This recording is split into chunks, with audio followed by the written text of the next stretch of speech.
Alrighty. Hello, everyone, and welcome to RNG Updates. Uh, we were supposed to do this last Friday, but some plans changed on me really quickly, so now we got some little extra news and stuff to go off of. And joining me today is Mr. Nerdy Neo. How you doing, buddy? Good evening, Carl. Good chat with you. And yeah, I would love to be on the show with you on every Friday. Just Fridays don't usually work for me. So the fact that you're doing it on Monday worked great. So good to be here. Yeah, I appreciate you making some time for me. I know you had an earlier stream. Could you tell everyone what you were playing? Yeah, so on Monday I do my Metroidvania Monday, and I'm currently playing through Prince of Persia: Lost Crown. I don't think I'm that far. This was the third stream we've done, so it's only been a couple weeks, and I've had some technical difficulties the last couple weeks due to my computer, so I did a different way where I streamed directly from my Xbox. So I don't have as much control over the stream, so I don't have like my on-screen stuff, my intro and stuff, but it goes for a smoother stream when I'm playing a game. But it's a great game. I'm really enjoying it. I put 12 hours in, and it's super stingy on the achievements, though. I've only got 6 achievements after 12 hours. And I don't have the double jump yet either. But it's really great. It's got a lot of good mechanics. It's got one of the best game maps like ever, or at least for the genre. It's got some really interesting abilities that I haven't really seen in much, if any, other Metroidvanias. So I'm having a lot of fun with it, and I'm looking forward to playing more. However long it takes to get through it, and I am planning on 100%ing it on stream. So yeah, it'll probably still be a good number of streams. There's also DLC to it, and I have no idea how far into the actual story I am. But I'll be doing it all on stream, and it's gonna be fun. I'm looking forward to playing more of it. All right, right on. Yeah, I know our mutual friend, Mr. Metal Shred Freak, aka Fernando. He's been really digging that game as well too. Yeah, he was on Party Chat last week, and we were talking about. I don't remember if we were talking about it on stream or in the backstage after stream, but yeah, I know he's been playing it too. Yeah, it's been such a whirlwind this weekend. I can't even remember anything that like happened the week prior because, we're so busy. Our friend Mr. Angry Canadian is out here from Japan, and he's doing a cross country trek with him and his very lovely and bubbly wife, as we found out this weekend. And I was playing host to it, so it's just like just all over the place. That's awesome. Got to meet him in the flesh. Yes. So you guys know what each other look like, but pretty much no one else does. I knew exactly what he. Well, let me rephrase that. I kind of had an idea in my head what he looked like, and I was not wrong. That's the best way to say about it. I joked with him about it. I was like, I know who you look like. I don't want to blow it on here, but he met up with our friend Brian, obviously Paul Hadouken. He came out too, and our mutual friend Jason. Jason came out and got to meet him too. Oh, that's right. You guys did Galloping Ghost, didn't you? Yes, we did. We went to big famous video game arcade out here in the Chicagoland area, Brookfield, Illinois. Out here is like a zoo and the arcade, so that's what it's pretty much known for. Actually, angry video game nerd and nostalgia critic actually went there to recreate one of their iconic scenes that they did there not a long time ago too. Awesome. That's really cool. I would love to make it out for one of those Chicago area meetups at some point. Well, if you ever get a chance, like I said, try to come out in the summer so I can show you around a lot more too. But we did some local fall stuff as well. We went to actually Medieval Times. Have you ever been? I went during my high school senior trip because we went down to LA. We went to Disneyland, and one of the days we went to Medieval Times. It was a lot of fun. And yes, Wingus, there was furries at the arcade. That was kind of funny. What's up, Wingus? Good to see you again. I saw him good to in see you. my Metrovania Monday stream earlier. Yes. So besides that, have you been playing any other games recently? Yes. So, given that one of my most highly anticipated sequels of all time, well, it's planned to come out tomorrow, but it's already out. I just launched it and got the first achievement in about 30 minutes ago. Ninja Gaiden 4 comes out tomorrow, but on Game Pass at least, it's already available, which is weird because I launched it just to see what would happen. Because normally when a game is launching day one into Game Pass, if you launch it before the day, it pops up and it says you're too early, and it didn't do that. So I was able to get into the game. So I played it for like 5 minutes, got the first achievement for getting an obliteration technique kill, which you get in basically the second room. But I'm a huge fan of Ninja Gaiden, so in order to get prepped for it, I've been playing through the Ninja Gaiden game. So I did Ninja Gaiden Black earlier this year after I finished Dark Souls back in January as my palate cleanser. But just recently, I did Ninja Gaiden Sigma, and I beat it like a week, probably about 2 weeks ago. And then I did Ninja Gaiden 2 Black, and that was pretty great. I really enjoyed it. I don't know if I like it more than the original Ninja Gaiden 2 yet, but it's really pretty. And then I beat that a few days ago, and I've been burning through Ninja Gaiden 3 Razor's Edge again.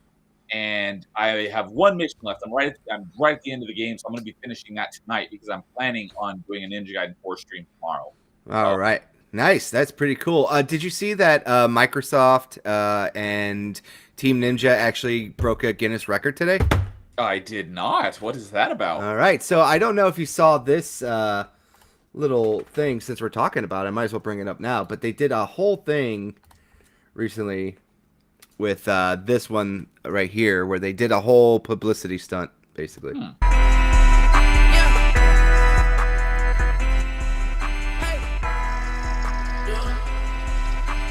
But they actually had people, I guess, go on and play a video game while in a helicopter on a big screen TV. It's understandable. Eyes lit like wildlife animals. Smoking artichoke, paper like an article. What the? Oh, that's great. They have a screen dangled out of a. What's it hanging from? A helicopter. Another helicopter, and they're playing it from the adjacent helicopter? Yeah. I don't know why you'd ever do that, but that's pretty cool.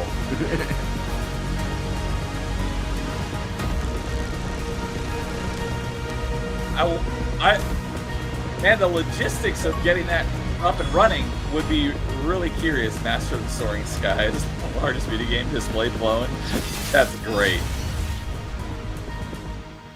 Yeah, so that popped up on my feed today, and yeah, and then let me pull up the tweet here. Guinness World Records. Let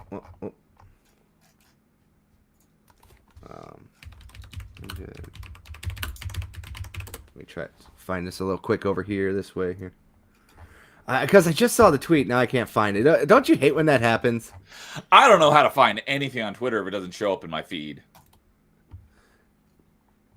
Yeah, over here. I guess we're going to go with the TMZ one here. This is the best one I can find. Here we go. Yeah, while you're looking for that, Team Ninja, the head honcho essentially was Tobu Nobu. I just realized this last night. I've been calling it Tobu Nobu, like Tobo, and I just discovered it was Tomu, Tomo. Yeah. Tobu Nobu Itagaki. Rest in peace. He created one of my favorite franchises ever, so he passed away recently. Yeah, did they ever find out what happened? I know he passed away. I do not know. I haven't looked into it, but I will check and see if I can find anything. Yeah, please do. But yeah, over here, like I said, it's Guinness World Record right now. So I guess this guy Swan Lee, I don't know his rap name, but set a record with a 26-foot wide screen playing this video game over, I think it was Miami, actually. Yeah, do you think he's the one like instigated this, or was it Microsoft or Team Ninja, or I wonder whose idea this was? You know what? It had to be someone at Microsoft, to be honest with you. I would assume so. Yeah, but I don't know who this rapper is. I'm not too familiar with all the newer up and coming and young bucks out there. I'm kind of reached that age where my music is stagnated a little bit. I've never listened to that music anyway, so I wouldn't know basically any except for the big name people other than their name. If I heard their music, I wouldn't be able to tell you whose it is. Right on. So let's just get that out there. But yeah, that's, since we were talking about Ninja Gaiden 4, I figured that'd be a good way to kind of get the party started, I guess, with that little information. But so I'm not seeing anything at least on his wiki page, about the cause of his death. So I'm assuming they're keeping it under wraps. But yeah, he was only 58. That's way too young. Yeah, it sucks. Hopefully it wasn't. Well, I guess hopefully it wasn't anything malicious. I guess that's the best way to say it. Yeah. But yeah, so Ninja Gaiden 4, you got that started. Any other games that you'd like to give a little mention to? Let's see here. Yeah, Lost Crown, Ninja Gaiden, playing through all of those. Nothing else there that I've been focused on. The only other thing that I haven't played it in about a week, but my Retroid Flip is in my car because I took it with me earlier today because I had to go get my car checked out. Okay. But I haven't played it in about a week. But the game that I'm playing my Retroid right now is I'm playing through Zelda Oracle of Ages for the first time in like decades. So because not that long ago, I just beat Link's Awakening. So the next one is Oracle of Ages, and then I'll be doing Oracle of Seasons. And then I know, well, as far as I know, Canadian isn't in chat right now. But for him, I will say it his way, Minish Cap. That'll be up next after Oracle of Seasons. Because he gave me crap last time I was talking about it. Because I said Minish, because based on how it's spelled, that's how you would think it's pronounced. But it's basically an abbreviation for diminish, because you go down really small. Yeah. So it's Minish Cap is apparently the correct way to say it. So he informed me of that on one of my streams recently. Oh, don't worry. I make fun of him for how he says Pokemon. So he says Pokemon. So there you go. You can always mock him for that one. As long as he doesn't say Pokemon and like really pronounce the E. Yeah. Even though I'm not a Pokemon fan, that annoys the crap out of me. It's like the accent makes it like an A sound, so it's Pokemon. Yeah. Or you gotta say like a pocket monster to get it to make it more accurate. Yes. But yeah, some very good games out there. I got my physical copy of Ninja Gaiden 4 myself coming tomorrow. What platform? I got it for Xbox, obviously. Okay. Yeah, You know? I don't have any income at the moment, but once I have income again, I want to start building a physical library, and that is definitely one of the physical copies that I want to get as well. Yeah, like I said, I usually like to I collect for everything, as everyone obviously knows by now. But if I could get it physically on Xbox, I'll get it there. If I can't, then I'll just usually get it digitally on Xbox and get it physically elsewhere, or on Game Pass. I'll play it on Game Pass first. Yeah, that exactly. Like Tony Hawk 3 and 4, I've been playing that since it came out in like June. So I've been playing through Game Pass, but I do eventually want to get a physical copy of it as well as 1+2, which I'm surprised that's still not on Game Pass. Like, come on, you own Activision. Put your Activision games on Game Pass already. It seems like they're only adding new ones and not like the back catalog. When they have a huge back catalog of games, they still haven't put them on Game Pass, so I'm a little salty about that. Yeah, I understand your feeling with that sometimes. I'm like, I just want all the Call of Duty games on there at this point, like the older ones. Give me the 360 ones. I don't want to. I'm reaching that lazy point where it's like, yeah, I have them, but I don't want to dig through this pile and put it in there and then download it. Even the modern ones, Modern Warfare 2 and 3 are on Game Pass, but the Modern Warfare 1 is not on Game Pass. Yeah. Because I've been itching to play like Black Ops again, too. Black Ops 1, and I've never played Black Ops 2, so I've been wanting to kind of just do a little bit of a run of those as well. But, we'll see. As time will tell. I mean, it's just, for me, I'm still stuck on those same 3 games that I've been talking about for a couple weeks now. Age of Mythology, sorry. I got a lot farther into that campaign, but that campaign is long. I think last time I checked, I might be on chapter 35 in the story. That's a lot of chapters. Do you know how many there are? No, I haven't checked. I could at any point in time, but I'm just like, we're talking Age of Mythology, right? Yeah, but I'm like, life is a hideaway. I'm here for the ride right now. So we'll see how far we go. I'm getting close to the end, I'm sure, because they focus on like the 3 major, myth spheres here. So it's like the Egyptian, the Greeks, and the Norse. So I'm on the Norse part of that leg. So I'm getting close to the end for sure. Okay, yeah. I just did a Google search and I came across a Reddit post of how many missions there are in each campaign. It says 14 in Greek, 11 in Egyptian, 15 in Norse, and then 9 in Atlanteans. Yeah, so you see what I'm saying. It's like I'm getting close. Like some missions are like a lot easier to do because it's more like just rush, like as I like to say, just retard charge, and you'll get there what you need to do. And then other ones, it's like you got to build up your base and kind of like plan out your strategy a little bit more. So unlike the other Age of Empire series, like this one is constantly throwing some interesting curveballs your way. It's not exactly as straightforward, but I have been enjoying my time with that as well. Really, really great remake slash remaster, whatever you want to call it. So happy with what I've been doing on that one. Hopefully I can beat that this weekend now that I'll have some time for myself. Uh, Also, I'm on the final stretch of Yakuza 5. I'm in the finale part. So I'm about halfway done with the finale. So looking forward to getting that done finally this week after so long. As typical for, would it be considered a JRPG? They technically are JRPGs, but I think everyone kind of considers them more brawlers. Okay. Well, for a JRPG, the finale being so long, Well, you're halfway through it.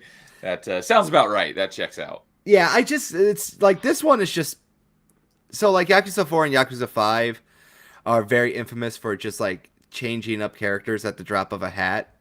So like they got them all sectioned out. Like here's the Kiryu part, here's the Saijima part, here's the Haruka part with like some other guy thrown in, and a new guy whose name is eluding me at the top of my head because he's like just introduced at the very last minute. But like, I got through that guy's last bit of story, and then got halfway through about like the final chapter so far. So hopefully get that done, maybe another chapter tonight before I go to bed, and finally finish that off this week because I really want to start playing some other games too in this backlog that are just killing me. And last week Pokemon ZA finally came out. Oh, okay. So it came out on Thursday, and then I played a grand total of 10 minutes. So way too early. How did you like your 10 minutes? A complaint that I've had about Pokemon for a long time is as they've went more into like the 3D realm, the lack of voice acting is starting to become very hard to ignore. And this was like really bad. Oh, it's still all on-screen text. Yeah, like like they've done more expressive movements with their staff and everything, but like we need voice acting. It's time. It can't add that much more to your budget. It's Pokemon. It's most I don't know about most profitable, but it's the biggest selling franchise in history. So I think they can afford it. Yeah, it's the number one money making IP on the planet. So it's time. Spend a little bit of extra money. You know what I mean? Yeah. Were you playing it on Switch 2? Yeah, I've been playing on Switch 2. So far, the performance looks good.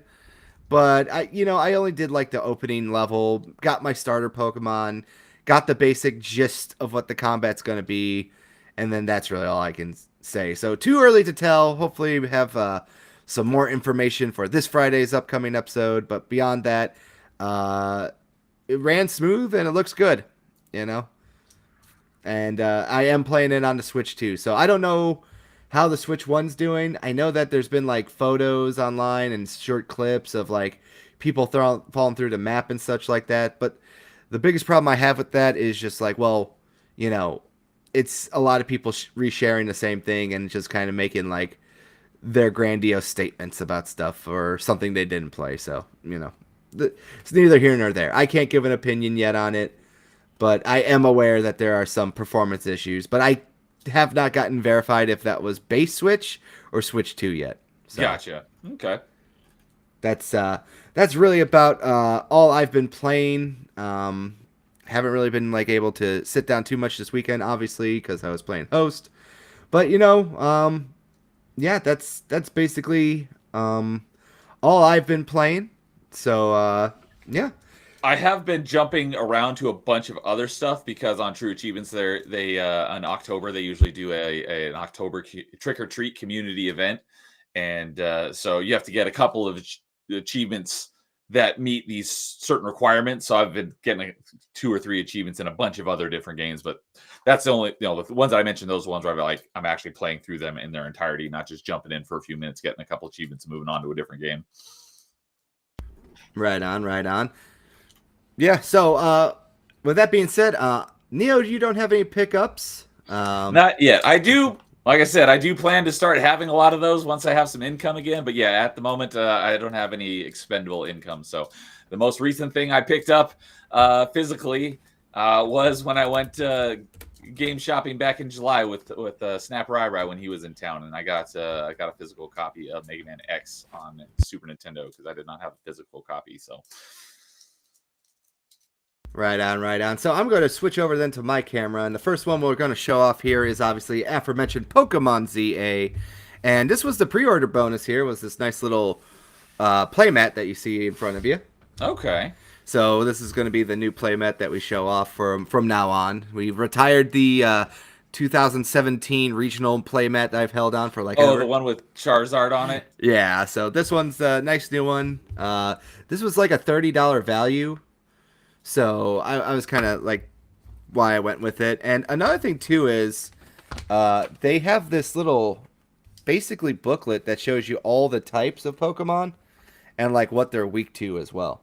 Huh, I didn't realize there were that many types. Yeah, so I thought that was pretty cool to see in here. They kind of gave you like basically a very tiny little manual this time to go for it with like a little quick hit chart and everything else like that. So I thought that was pretty cool with everything that we saw with kind of like, physical manuals are basically gone, you know? Yep. So it is kind of nice to see inside of here at least that there was just a little something that they gave you. So did all of that come together in like the collector's edition? Or do you have to... This wasn't a collector's edition. It was a pre-order bonus. Pre-order bonus, okay. Yeah. And that's like a neoprene type mat, right? Yeah. It's a mouse pad basically. Okay. So yeah. I'm assuming that's like the city that the game takes place in? Yes, this is. And what city is that? I forget the name of it right off the top of my head. It's been a while. Okay. But I even though I just played X and Y, I always forget like the later city names because I just go like, oh, they all blend together. I'm just trying to get through the game. But yeah, this was a Best Buy pre-order bonus. So I got my copy from Best Buy. The Pokemon Center gave you one of the random 3 starter Pokemon in this game as a plushie. Oh, So cool. you either got a Chikorita, a Totodile, or a Tepig plushie, depending on, if you ordered it from the Pokemon Center, obviously. And then other places got pin sets and like other stupid stuff. I think GameStop's was the worst this year. I can't remember what it was. So I'm assuming that this one is a collection of a bunch of different generations of Pokemon? No, this one is basically Pokemon's kind of doing like a Legend series. So this one takes place in the Kalos region, and it's after the events of the mainline game.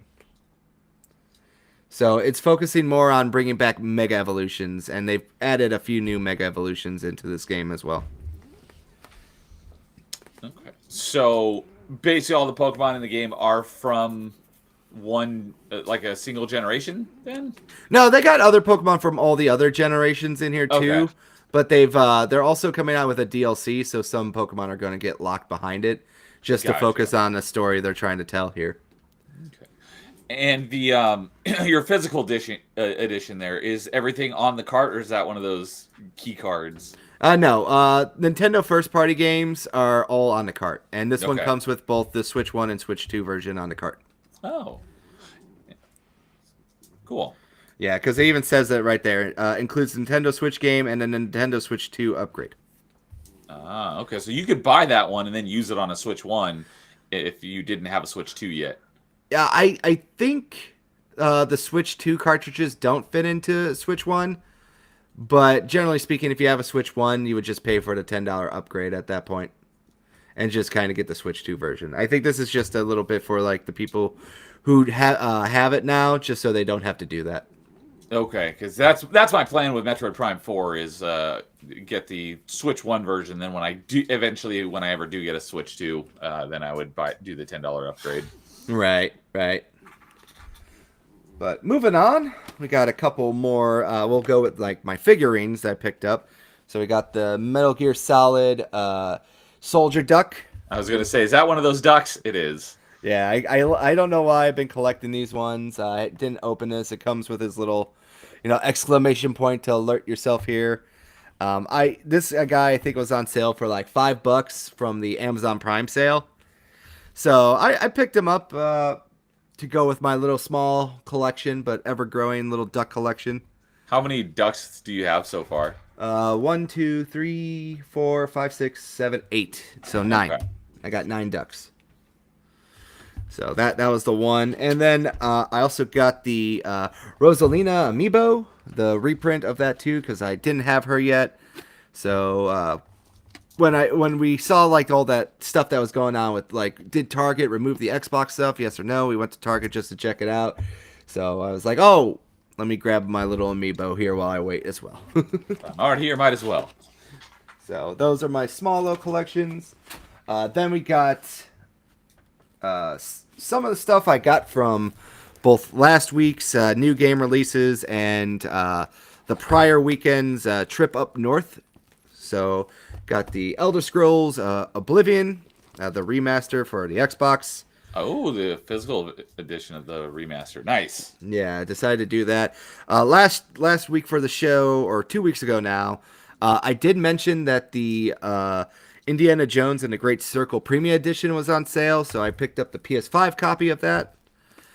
This one comes with the DLC and everything included, so it was on sale for like $70 just recently at Best Buy. So I was like, well, I might as well get it because that's the DLC and the base game for like the price of a full price game at that point. Yeah. This one I just picked up because it was $10. It's The A Quiet Place, The Road Ahead. And full disclosure, never seen the movie The Quiet Place. So I've seen the first one, the original one. I haven't seen either of the other two that came out after it. And I didn't even know this game existed until like a week or two ago. I remember seeing it somewhere. I'm like, I mean, it makes sense for a Quiet Place to be a setting for a game, but I had no idea it existed. So it's funny that I just discovered this game existed a couple weeks ago, and now you're picked it up as well. Yeah, I haven't heard anything good about this game, but I figured it was $10. It's kind of nice to just hold on to. It's one of those like interesting, how can I say this? Resurgence of the license game that we're kind of seeing now. And it's also made by Saber, and I trust Saber to actually make a decent game. So I trust what they're doing. So, since like I said, I just didn't even know this game existed, and other than seeing the box art, essentially, I know nothing about this game. My guess was it was going to be another like asymmetrical horror game like Dead by Daylight or something. So I just pulled it up on True Achievements, and it says it's a stealth game. So yeah. I might actually enjoy it. Oh, and on Xbox, at least it's currently 50% off, $15 down from 30. Not bad, not bad. And kind of going along with those Amazon sales, we got the Pac-Man World repack popped up randomly on Wario's feed that it was only $10. So I like to buy cheap games when I can too and add them to my collection. I heard this is a really good remake for a PS2 game, so decided to pick that up as well. I don't remember who it was, but I've seen someone mentioning this game in, I don't remember if it was your chat or my chat or someone else's chat, but someone was like, not spamming the chat, but I remember someone mentioning this game multiple times over the last couple of weeks. So, yeah, I think it was IJP actually. Was it IJP? Yeah, that sounds that very well could be. Is this how does this one play? Is it like a better modeled original Pac-Man with the top down, or is it more like the side-scrolling adventure Pac-Man game? It's kind of like a little bit of everything. So it's like kind of got like a little top-down adventure, platforming elements and stuff like that. It's basically like from the Pac-Man episode that we did not too long ago. It's like an evolution of Pac-Man, just for like more of a contemporary time, which was the PS2 time. Okay. Speaking of Pac-Man, have you played Shadow Labyrinth? Not yet. I still have it, but I know me and Zero talked about it last time he was on, and we both said, yeah, we got to make time for play it eventually. Yep, it's definitely on my list to play eventually since it's Metroidvania, from what I hear. Yeah. So moving on, I got a little bit more too from my trip up north over here in good old Wisconsin, which is my favorite shop out there. Shout out to Press Start Games over in Appleton. Love going up there. So we made a trip up there. I got a couple of games. I've been collecting the Lego games slowly as well. So I picked up the Incredibles, the Legos game right here, physically. Also managed to get a copy of The Quarry for the Xbox Series X as well. Because I've been slowly kind of collecting all those Dark Picture anthology games. I actually just picked them all up recently.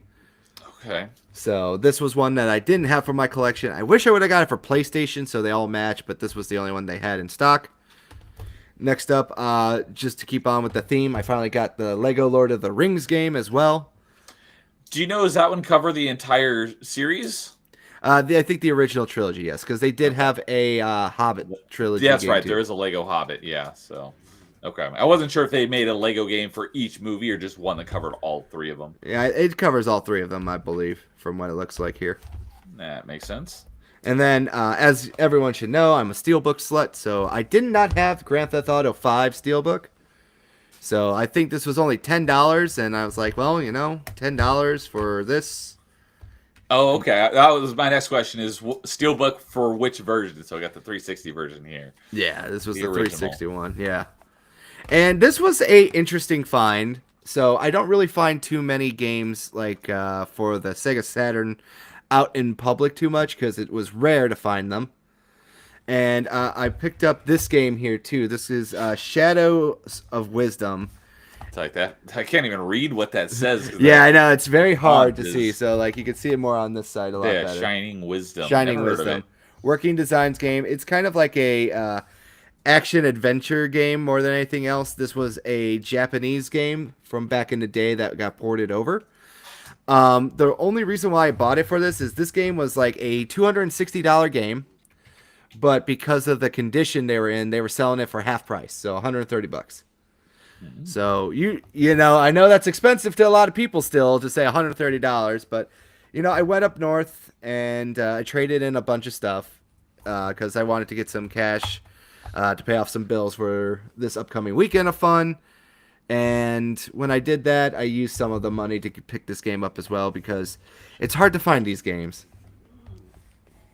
Okay. Yeah. It does have a retro achievement set. And then another interesting find, and I showed this to you earlier, Neo, but I'm going to show it all to everyone on here. We got the Mighty Number 9 Signature Edition from the failed Mighty Number 9 video game. And this was a really cool thing. I've never seen it. It is a mini collector's edition. It came with a comic art book, I think some stickers, and this, I believe this guy's name is like Brave or something, or Mighty. I will find that it's out. Beck. It's Beck. It says right there. Oh, So it says okay. Beck. So, like, it came with a little action figure, a little stand guy as well. He's in there? Yeah. Well, he's not in there. I actually took him out. Okay. It did come with it. Yeah, he did come with it. He kind of move his arms and legs move and everything. He's pretty bendy. It's not bad quality. I will say that much for a lot of these like older collector's editions. But like, yeah, I thought this was funny, and I think I also have right here, if I recall, I have the actual game itself with all the stuff inside of it here too, the artwork book and everything else like that. Is this the game that came with that edition, or is it already had? It's the game that came with it. Okay. Have you played this yet? I have not played this game yet, but I know that from everyone who was like a Mega Man fan, they said it was not that good. So, you're not a big Mega Man fan, though, are you? No, I don't pretend to be. Okay. Yeah, because I'm a huge Mega Man fan. I do own Mighty Number 9 on the 360 version because I was going to buy the Xbox One version, but it actually has discontinued achievements, so you can't complete it. But the 360 version you can complete, so I went with that version. So I've started it and gotten the first achievement in it, so I haven't actually like played it much. But the little couple minutes I played, it wasn't bad. But obviously, I have only played like the first couple rooms. So I'm sure at some point I will discover what makes the game so bad. All right, let's get down to the home stretch. I got this past weekend's pickups, I should say now. So when we went retro hunting with our friend Mr. Angry Canadian. But he actually did bring me a couple games I asked him to pick up for me in Japan. And these were 2 exclusive PSP games. And these are kind of Yakuza spin-off kind of games. So I believe it's like called either Black Panther or Black Leopard. So this is the original, and then this is the sequel. And they're basically set in the world of Yakuza. They're kind of like Judgment or something like that, too. And they were PSP only exclusive games, and they kind of are just portable, self-contained stories of Yakuza games. And different main character, different kind of world and everything. I don't think they're the same Yakuza clan, but I'm very interested to playing these games and just kind of having fun and going with it too. These do have English patches too, so for anyone out there who wants to kind of check them out and learn about them, you can emulate them with an English patch. But they do take place within the Yakuza world. Universe. Yes. They do take place in Kamurocho, which is the fictitious place in Tokyo. Okay. So those were fun. Thank you again, Mr. Angry Canadian, for picking these up for me. Love it. And I do love that they are complete in box too with everything. Oh, it comes with a little map. I didn't get a chance to really look at these too much. But it comes with all these little like inserts, and they're selling stuff. Like, look, it was a flip phone tie-in. Oh, it's got. And it's got like a little map. QR codes back when this game came out. Yeah. Huh. It's a little. They're older than I thought they were. It's actual map. This is pretty cool. I gotta tell him thank you again. Or if he watches later, he'll send me a message. Oh, so. What's up, JM and Ando? JM says, were those expensive? No, actually, I think he said they were not that expensive. At least out there. So I'd actually have to double check with you on the price. He didn't tell me that they were expensive though. Heard the first one is good, but the second one has some issues. Fair enough. Yeah, I heard the first one was good. I never heard anything about the second one, so it kind of does speak volumes for that one. So next up, I actually did pick up Until Dawn again. I actually had the original and I sold it because it was a red label copy, and I have a little bit of the OCD, so I wanted to get a blue label copy to add it back to my collection. What does the red label represent? Greatest hits. Okay, that was gonna be my guess. Yeah. Have you ever played like? I know you haven't played it, but did you ever watch any people play these games? Like, are you into any of these type of games, Neo? Until Dawn, is that the one with Rami Malek? Yes, it is. Okay, I know kind of like what the game is like. It's kind of like, is it a David Cage game? No, it seems like it though. It's like it kind of with more of a horror tint to it. That's Quantum Dreams. That's the studio you're thinking of. Quantic Dreams. Yeah. Yeah. This is Supermassive Games, if I recall correctly. Yeah, Supermassive Games. Yeah, I always get them and Supergiant mixed up. I was just talking about that just a couple days ago. I was getting Supergiant and Supermassive mixed up, and because they do two very different genres of games. But whatever one does this one, they do kind of like those Quantic Dream types games, but more in a scary aspect rather than just a storytelling. Yeah, exactly. They went with like their horror niche as well, as JM says over here. Yes, more schlock. Yeah, because they also did. Is this the same studio that did those Medan games? Yes, they did all the Dark Pictures anthology. Those ones, yes. Yes, and then they also had another one that I forget the name of it off the top of my head, but it looks like their take on like The Thing, you know? I don't know. Maybe if I heard the name of it, I would know which game you're talking about. But... It's called The Thing, but the movie. Sorry. But yeah, we showed it off last episode with JM on. He brought it up, and I forget the name. He'll let me know about it. Yeah, but it looked pretty cool. Next up, we got another Steelbook for the Steelbook pile, and that is the 360 version of Operation Raccoon City, the good old Resident Evil game. Okay. I was going to say, I can't even tell what game that is based on the cover. Yeah, this is not a good game at all by any stretch of the imagination. But I didn't have the Steelbook, and I think it was only $10 at the shop I was at. So I was like, $10, let's go, let's get it.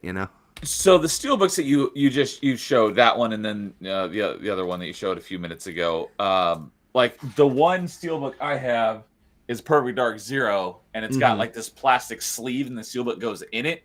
Did those have a sleeve and they got lost, or is that just the way the steelbook is? I don't know if this one had a sleeve, but some of them do have sleeves that I just didn't have.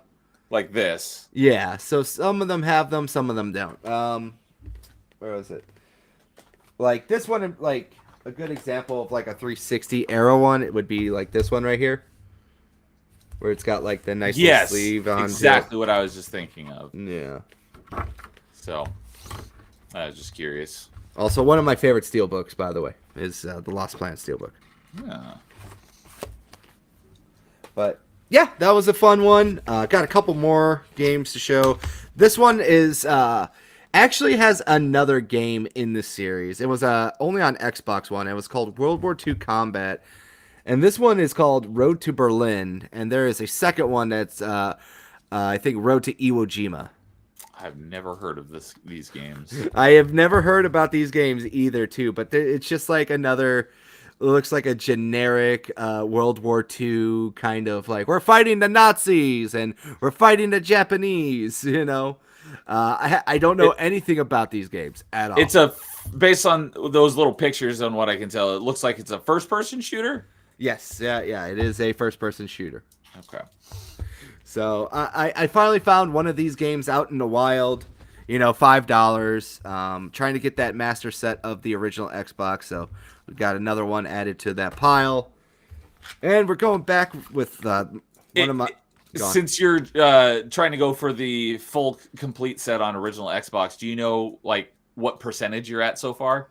Oh, I'd have to sit down and double check. I think there was like 800 or 900 original Xbox games released. And I think I'm at 400. Okay. So you're around 50%-ish. Yeah, I got all the expensive games out of the way. So that's Okay. at least it makes it easier. Now it's just trying to remember which ones I have, which ones I don't. And speaking of Xbox games, got the Iron Man 2 Xbox 360 game made by Sega. Found this out in the wild. I don't actually have the first Iron Man game, though, which I find funny. But I heard the first one was fun, but this one not so much. I played the demo of the first one on the official Xbox Magazine demo disc at one point. That's the only Iron Man game, official Iron Man game I've ever played. Right. All right, I got two more things to show off, and that'll close out this segment for me. First one was once again off the Amazon sale, and I've been trying to collect video game art books and stuff like that. And this is one of my favorite JRPGs of all time from our top 5 episode that we did. And I got the art book of Fire Emblem Awakening. Ooh, nice. Yeah. Oh, that reminded me of something. It's not here, but it's on the way. Yeah, so as you can see, it's still sealed. Oh, and it was made by Dark Horse and everything too. This was half price, so I think on here it says $49.99. Through the Amazon deal that they were having that day, it was only $20. Nice. So, are you planning on keeping it sealed? I haven't decided yet, because my wife and me are kind of like redoing our house a little bit. So definitely, we're gonna clean out our closet soon, and we're gonna get in on restacking like all the art books that we have and stuff like that too. So, definitely would like to crack this open and look at it because it's one of my favorite JRPGs of all time. So nice. So yeah, that just reminded me that I pre-ordered back this summer, and it's supposed to be coming out in the next couple weeks. Is the Metroid Prime art book? So I'll be having that soon, whenever it gets released and shows up in the mail. Yeah, and also Ando to ask your question. Then these devs peak with Until Dawn. Dark Pictures isn't that talked about. It all depends. Our friend Mr. JM here says some of them are better than others. Man of Medine or Madan, whatever Medina, whatever. Like that one was not that good, but I heard that the other ones are relatively pretty decent, depending on who you talk to. Little Hope is the one I'm looking forward to playing the most out of them, and I think that's the second game. And then finally, we'll get right to it with the last one here. I actually picked up the Complete Pokemon Pocket Guide Volume 1. So it goes from the first Pokemon to Spirit Tomb number 442. And it's a very, very detailed guide of all the Pokemon stuff. It covers like Mega Evolutions, other in-game mechanics, Gigantamaxing, regional variants, and stuff like that too. And it gives you like little descriptions, little Pokedex entries about it too. Very fun little thing. It was only like $7 through an Amazon deal. That's pretty cool. And I was like, this would be great, especially when I have kids, to give to my kid, and he could just like go like, oh, like Dad, did you know Smoochum sucks? And I'll be like, yes, son, I do know. So it's an analog Pokedex. Yeah, exactly. Basically, that's it. So that's about like a couple weeks worth of pickups right there that finally got to show off to everyone. Also, as I've been saying, I have been pushing my Instagram a little bit more. So if you want to check out like more of like a chill atmosphere and look at all that stuff, a lot of these stuff will be posted on Instagram again later for people to kind of look at, as well as what I did over the weekend too, if you're interested in looking at that stuff as well. So, that's all I have for the pickups. So let's start getting on it with some good old game trailers, shall we? All right. All right. So the first one I actually want to show off here is actually a one I did not expect. That kind of popped up recently through Twitter that I found out. So this one is actually a video game that was a Nintendo DS exclusive that is getting ported to Steam. It's called Dementium. Never heard of it.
Yeah, so this was originally launched back on the original Nintendo not 3DS, the Nintendo DS console, and it was only a DS exclusive. It was a survivor horror game where you were locked into a mental ward, and all this kind of crazy hell breaks loose and stuff like that. So this kind of caught me off guard a little bit because I did not expect this game to get a port to Steam. So it's on Steam right now. You could go look it up. You can wishlist it. If you're looking up for a game that's kind of an old, forgotten gem, a hidden classic, I would say, and you're a big survivor horror fan, I would say go wishlist it now because this by a lot of Nintendo people say that this is a game to definitely check out. Now I do have this game. I picked it up at like a kind of a good price because this game is very pricey. So now that I see that it's coming to the Steam platform, I can't wait to kind of check this out again because it does look pretty good. It looks like I just looked it up myself because I'd never even heard of it before. And it looks like it did have a sequel, Dementium 2, on DS as well. So I'm kind of surprised that it's not a like remastered collection of both games. That one sucked. Oh, okay. That's why everyone did not like Dementium 2 for all the research I was doing about that. So, but yeah, it's like that almost based on like how the movement was. It seemed more like a motion controlled Wii game than a DS game. Obviously, that looked a lot nicer than what it would have looked like on the DS. So I just pulled it up to see what it looked like. Because yeah, it's pretty pixelated. Because there were some first person games on DS. The only one I played was Metroid Prime Hunters, and so I know what that kind of performed like. Not really ideal, but it could handle it. So that was much better than what the original looked like. But it still looks like a motion control game. Interesting. Yeah, you were kind of playing with your little the touch screen too for a lot of your controls as well. So it probably still has a little bit of that DNA still left in it, Yeah, that music on the trailer, like I liked the music, but it wasn't very. I wouldn't say it was a great music for a survival horror trailer. Right, I agree with you on that. I was into this music, but it wasn't making me scared like it should for a scary game. Yeah, spooky game, but yeah, that's for people out there. It is the spooky season, so if you haven't ever heard of this game and you are a retro collector, go try to find a copy for relatively cheap through the DS. Now, what this has been announced, it might actually help drive down those prices a little bit. But yeah, also. Ando says, coming up here, Surprise looks like a little like Dusk. Clean up DS games look like indies. Cleaned up DS games look like indies. Oh, so Dementium 2 HD is already on Steam as of 2013. So it's probably... Yeah, it looks I didn't know that. That's interesting. That the first one has been on Steam for over a decade, and they're just bringing the second one, or the You mean original. the first one? Yeah. Yeah. To Steam. Let's see here. The Ward, that's the first one, and that comes out on the 27th. Awesome. So there you go. Go wishlist it now. This next game I'm going to bring up here was... that's really loud. Blew out my eardrums. But this one was a very interesting one. I think it's called Final Sentence. And this is let's let them sell it.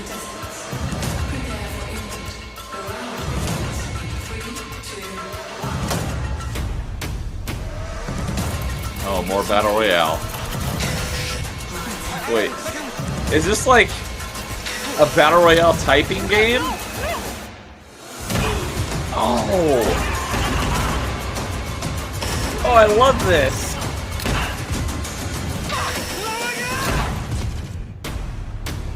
So, Final Sentence, as you could gather from the trailer, is a battle royale typing game. I love this idea. This looks great. Yeah. I think I remember hearing someone talk about this recently. Maybe it was on your show. Someone mentioned a battle royale, like typing of the dead sort of thing. I'm like, that's a really good idea for a battle royale game. Yeah, so I thought this was a very unique and interesting game, especially because people are always like, the Battle Royale genre, like, what can you really do about it? And the funny part is, when we were at Galloping Ghost, they actually had the Japanese version of Typing of the Dead from the House of the Dead spinoff game there. An arcade Typing of the Dead? Yes, they did. Did they have a just a regular keyboard as the controller? Yeah, it's two keyboards, and you and your friends just type out the Japanese words in English, Western letters. Interesting. Yeah, so I felt this was one that I was holding on for. I wanted to share, but this was definitely one of those ones that I thought was very fun and interesting. And you know, you kind of gotta show some fun and unique stuff off, right? You know. I like how when you pause here, one does not simply walk into Mordor and hide your kids, hide your wife, pay F to pay respects. I love it. Great references. Pretty good. So next game, Final Sentence. Yes. That's definitely on my radar now. I like the look of that. Do we have any information? A demo is out now. I know that. Okay, let me. Final Sentence. Yep, demo is available. It says release is Q4, so it doesn't have a release date yet. Yeah, so maybe by year's end at the earliest. Another game that I wanted to show off was the newest game from Double Fine that released last Thursday and or last Friday too, which I heard has been giving some good reviews. I am actually a big fan of Double Fine.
It's got some Little Nightmares vibes. Yeah, it does. Gives me very strong Tim Burton vibes.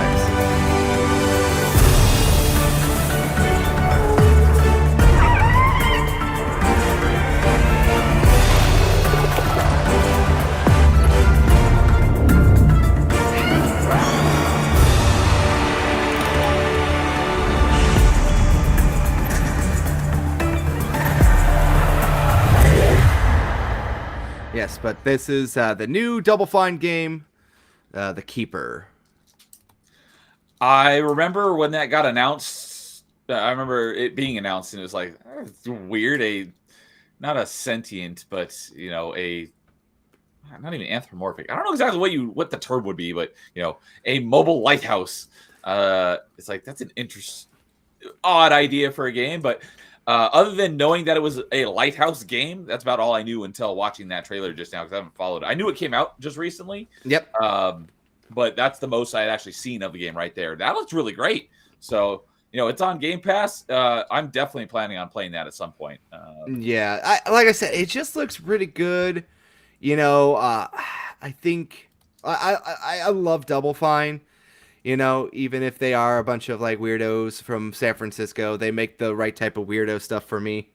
You know, so I am very happy to see, you know, them continue to be able to make like these weird and fun like little indie games and stuff like that.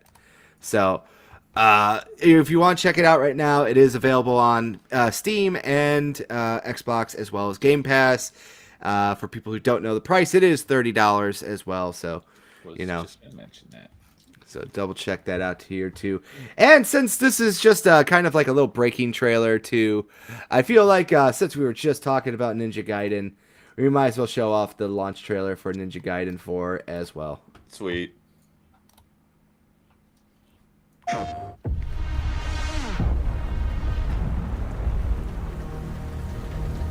No matter how many times I kill him, he always returns. Only a master ninja of the Raven clan can send the Dark Dragon to his true grave. But no such ninja has answered the call.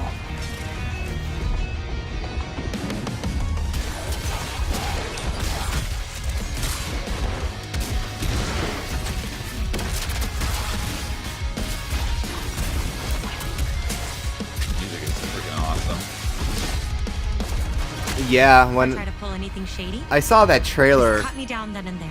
a while ago, I think have no like when we idea, first started do you? doing this, I was like, this game could be a game of the year contender, man. Yeah, it's. I watched the game ranks before you buy on this this afternoon. And only It if does. you deem him worthy. My suspicions were correct because my biggest worry is that I was like, I think you're gonna be playing most of the game as this new character, not Ryu. And it's like, I was right. It's like 80-20. But at least once you beat it, you unlock Ryu and you can play the whole game as Ryu.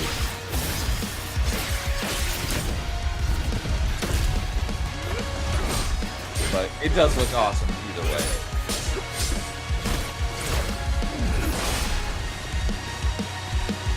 So, this music is awesome. I need to find out what careful, the Yakumo. music is.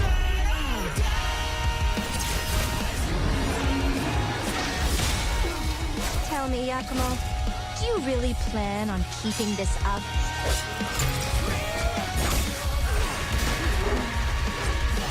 The supreme dark dragon in all his glory.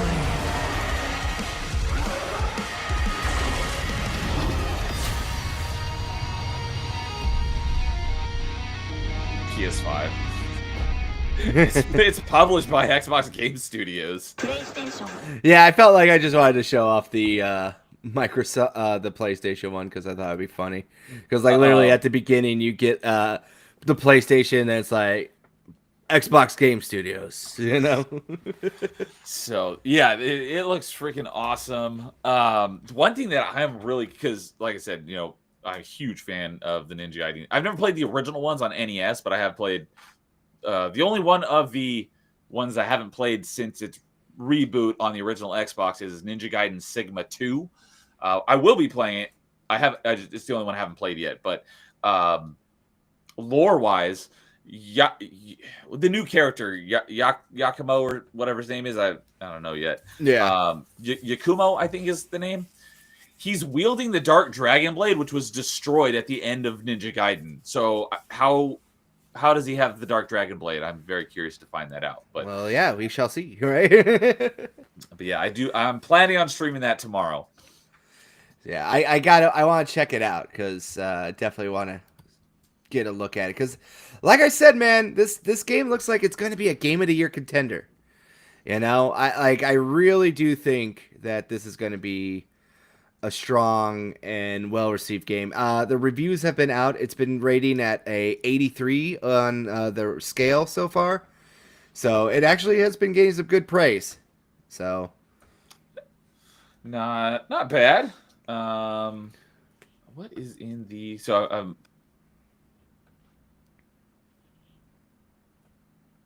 special edition is $90. That's like with a bunch of extra skins. yeah, deluxe edition is just like added DLCs that make you look pretty when you're killing things, I guess, you know. I mean, it's it's already a good looking game, but yeah. Extra consumables, which are basically like one-time use. Yeah. So it's mainly for the skins.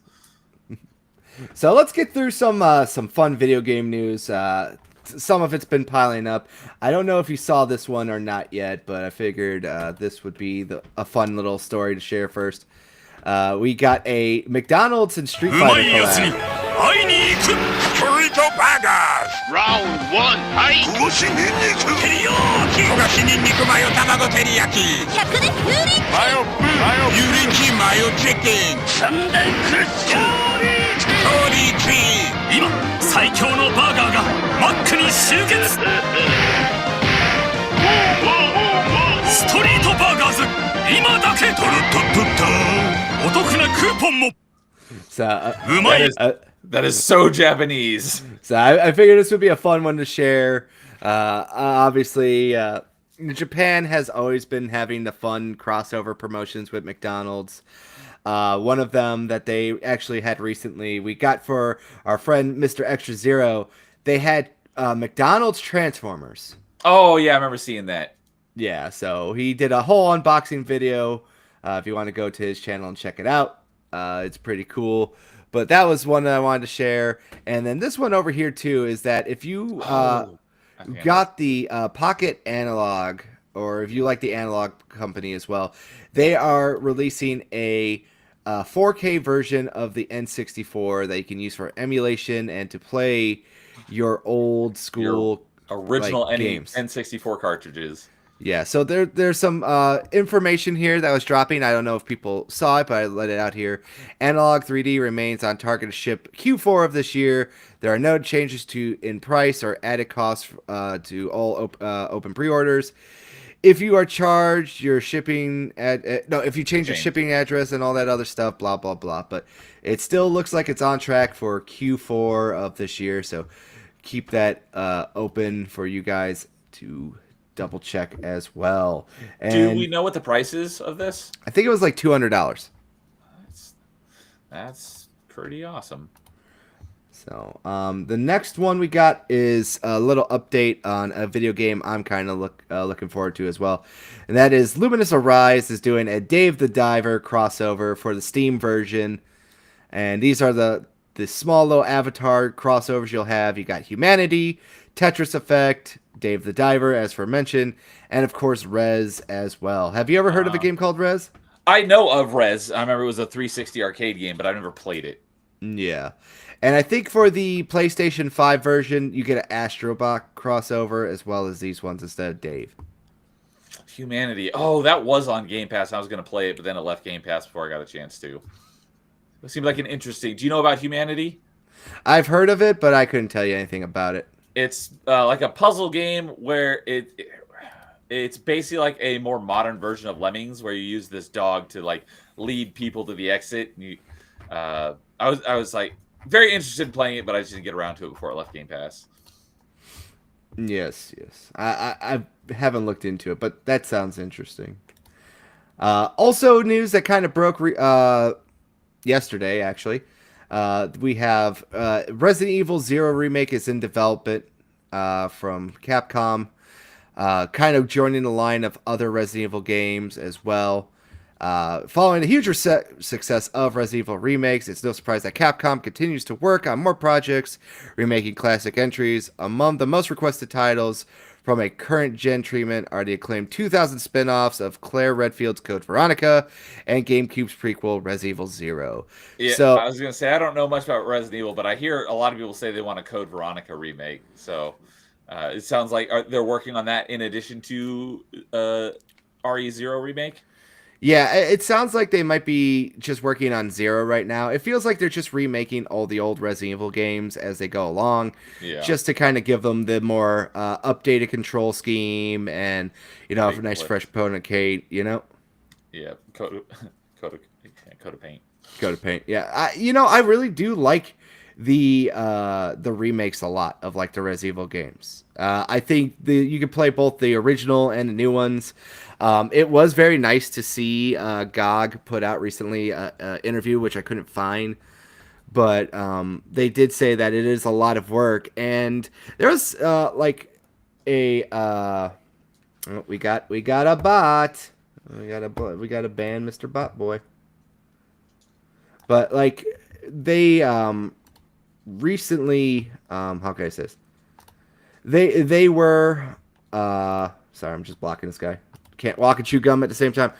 But they basically said that they didn't kind of want people to play the older games because they were putting out the newer games. And there was like a brief firestorm about that online.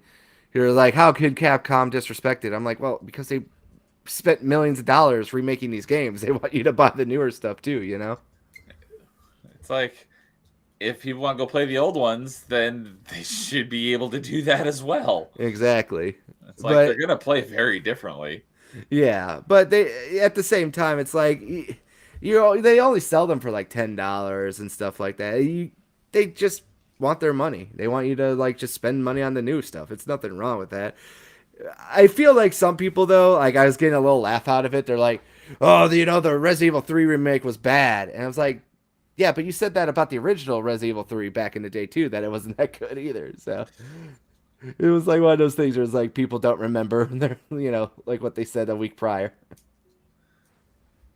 Yeah, like Ando said, that feeling when you're running out of popular games to remake. It's like, That is the case for some of the Capcom stuff. They just keep remaking, or like we were talking about earlier. Like, I'm a huge fan of Mega Man. The last Mega Man, we've gotten like one Mega Man game in like the last 15 years, Mega Man 11. Other than that, they've just been re-releasing all their old games as collections. At least with Resident Evil, they're remaking the old ones, but they're also releasing new ones. You've had Resident Evil 8 and 9 just in the last couple of years. Yeah. So you have the old ones being remade, and you have new ones in the franchise. Mega Man hasn't had that. Yeah, well, another thing too with like the Resident Evil ones as well. It's just they're more popular. Like, let's just be honest. At the end of the day, like they said that they were remaking or porting Mega Man Legends 1 and 2 and the Misadventure of Tron Bonnie in the what was it? The GeForce Now leaks. Okay, I was like, I've not heard any official confirmation of those being redone or re-released in any way. Yeah, they were announced in like leaks. Okay, so, like, in the leaks. So yeah, grain of salt. Well, there wasn't like a grain of salt. Like, I guess that list was pretty accurate. And I know like the Mega Man Legend games popped up on there, but generally speaking, they have not come through, and I've been very upset with you because those are games that I would definitely love to play with. How do you say, a good control scheme that isn't just the R1, R2, L2, R2 kind of to move your character around, please. Yeah. I hated that so much. Yeah, the next one we've got coming out is the Mega Man Star Force collection, which I don't know when the date is on that, but I know that is coming out. I think it was next year, if I recall correctly. That sounds about right. Next up, this one was a where is it? Very interesting one, because I guess this one is from the BBC, actually. Grand Theft Auto made him a legend. His latest game was a disaster, and that is good old Mind's Eye. Now, are you familiar with Mind's Eye, Neo? I haven't played it, but I know plenty about it. It's basically the biggest scam after, what was that game? Was it last year? Maybe it was the year before. Something about tomorrow. You remember that game that everyone's like, this game is The Last Day or something like that? Something like that. I know what you're talking about. It looked like the Last of Us clone, but it was like made by a Chinese studio. Yeah, it's like this is the next big video game scam since that. The Day Before, I think, is what it was called.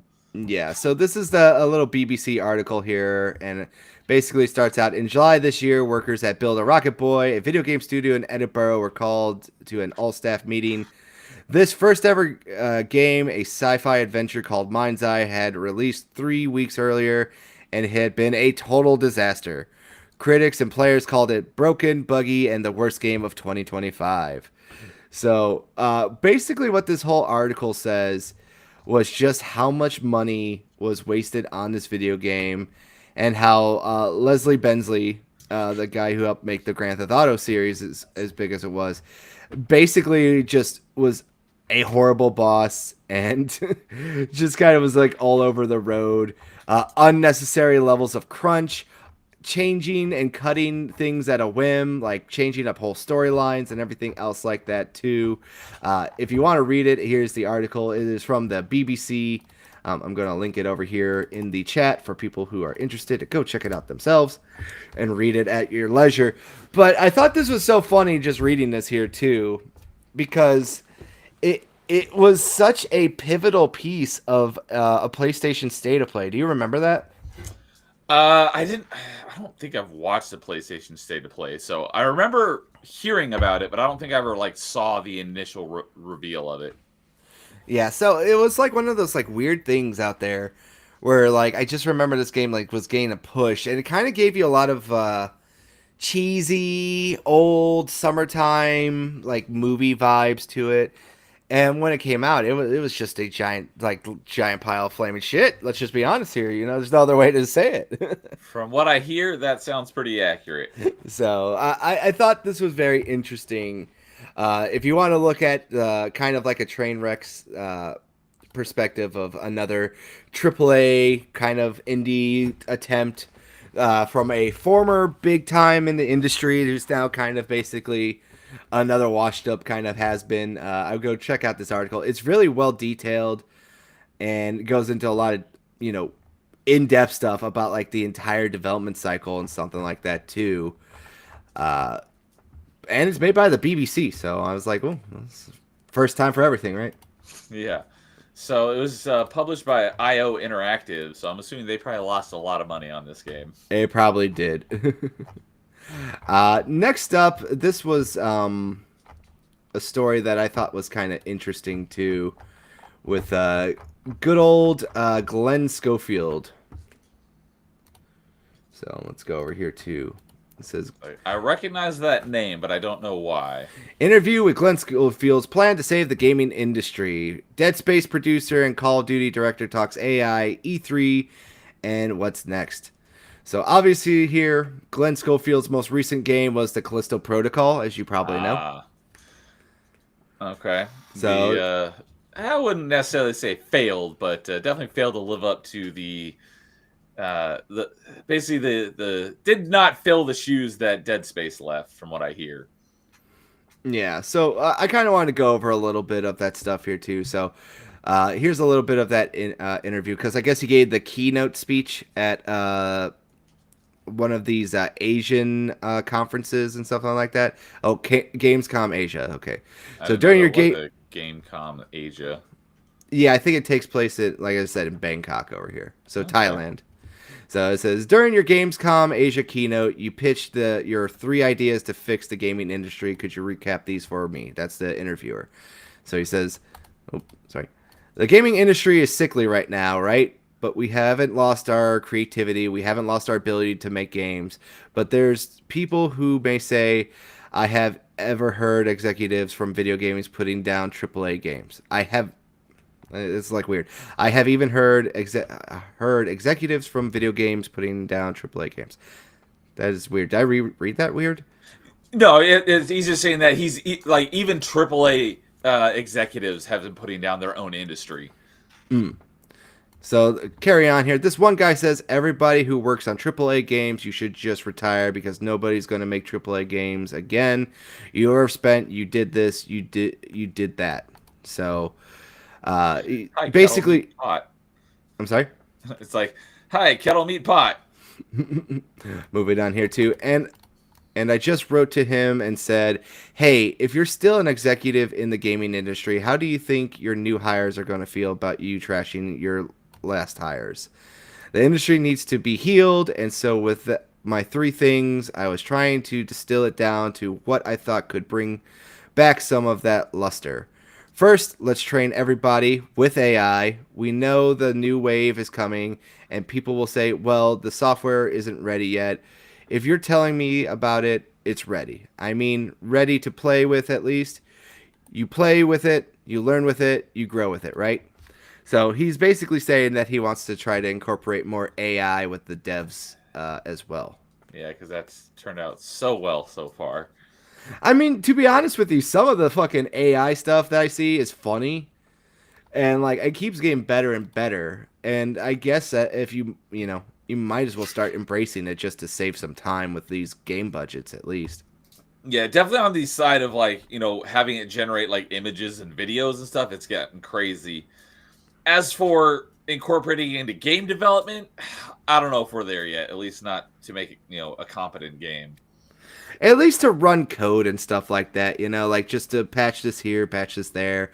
Obviously, I think you're going to need, like, the devs themselves to fix something. But if it could save you, like, hours of, like, just tedious code work and stuff like that, it gives you at least more freedom to do stuff. But as everything, we don't know until we see it, So he continues on. So please, companies, if everybody wants just to train their people, it's not a huge investment. It's the right investment. Training now, people are starting to get excited. I'm going to be learning it.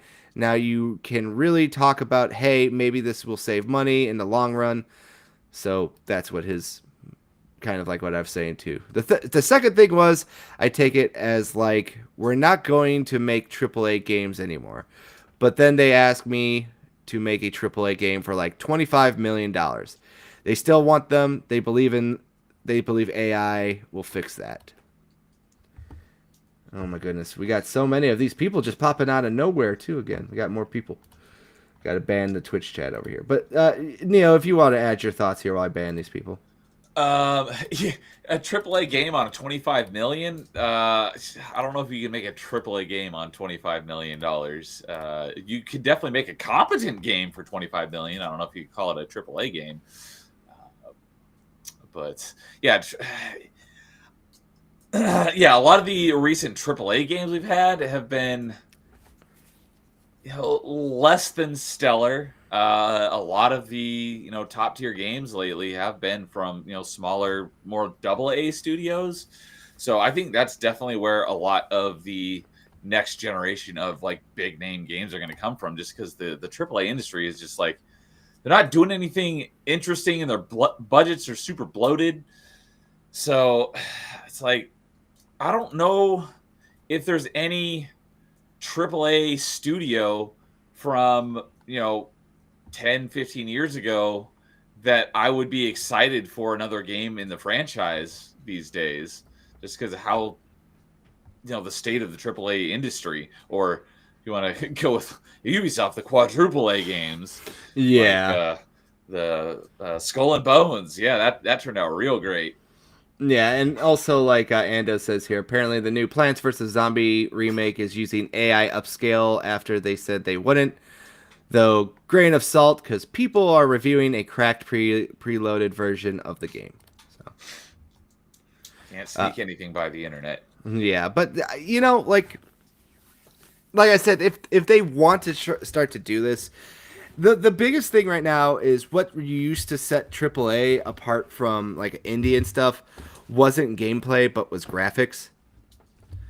And now we're kind of seeing like the cost to make those games with like things like, say, for example, Unreal and stuff like that are drastically going down, and the tools are becoming more open for people to make beautiful quadruple, double, AAA games, like look just amazing, Yeah, without having like these big money investments like they used to.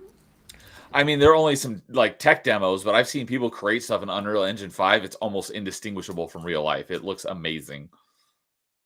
Exactly.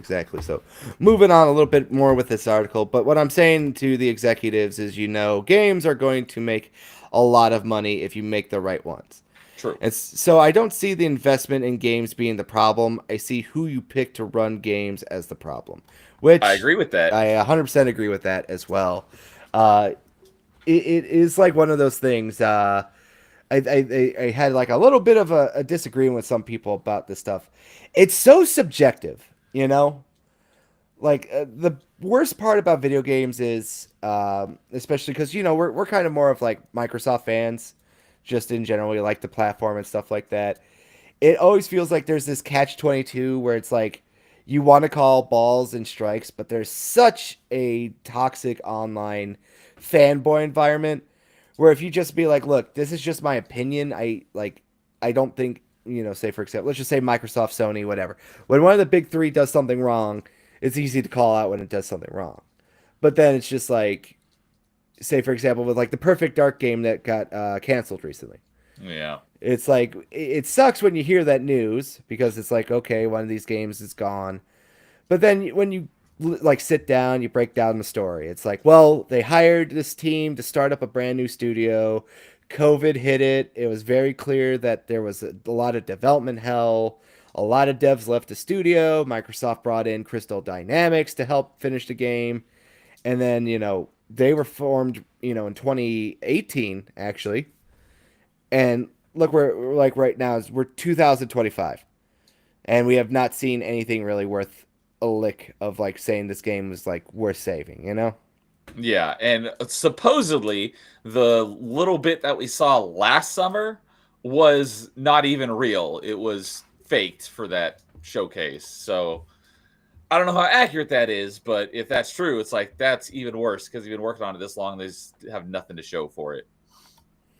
Yeah. So it's like one of those things. It's you gotta, like, when you cover this, it's so easy to kind of fall into like the negativity cycle and say like, well, it was mismanaged and everything else like that. But it's just, I feel like I've been online so much that when it comes to certain things, it's like you're damned if you do and you're damned if you don't. If you waste too much time developing a game, they'll say it's mismanagement and terrible, and you shouldn't have wasted this much resources to it. But if you cancel it, they say they'll bring up the old a good game is never rushed out, or whatever the Shigeru Miyamoto's yeah, thing. the Miyamoto thing, yeah. Yeah, a rushed game is always bad. A delayed game will forever be remembered as good. Something along those lines. Yeah. And like I said, it's like so hard to navigate the online conversation about gaming with this stuff sometimes. So it's always like just kind of like get the full story, I like to say, and then just kind of decide for yourself like how you look at that situation, because these are multi-billion-dollar companies. They still aren't charities at the end of the day. Yeah, not game specific, but totally to the point that you're making. Is like the new Xbox ROG Ally X. Like people are like crapping on it just because it has Microsoft attached to it. It's like if you take your anti-Microsoft bias out of it and just look at it, it's a great piece of tech. It's probably the one of, if not the most powerful handheld gaming PCs, and it's optimized for gaming. And one of the things that makes me want to get it over like a Steam Deck is that's built on Linux, is this is running on Windows, so you can easily have your Xbox, your Steam, your GOG, your Epic, all these other platforms on it super easy without having to have really any sort of technical knowledge like you would if you wanted to put that stuff on a Steam Deck. Yeah.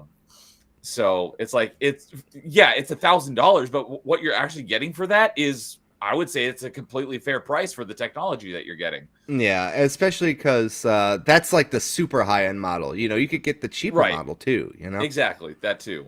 But they never want to talk about the cheaper model. They just kind of all go with like, oh, it's $1,000. I'm like, yeah, if you get the super deluxe model and everything else, like, yeah, I get that.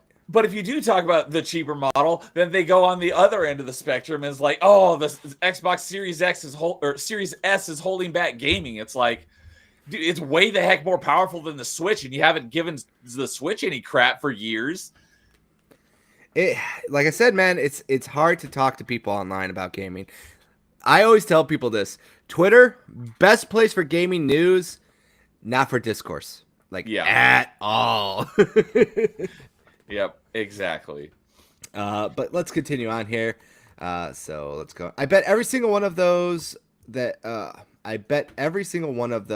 you see that failed wildly, and I can name 5, 6. Is he like foreign? Is Glenn Schofield foreign? I don't think so. So I bet every single one of those that you see failed wildly, and I can name 5 or 6. Look at Bungie. How much did they spend? Billions? What did they turn up? 31st Union? What the heck does that mean? I have no idea what that means. It's like a thing here.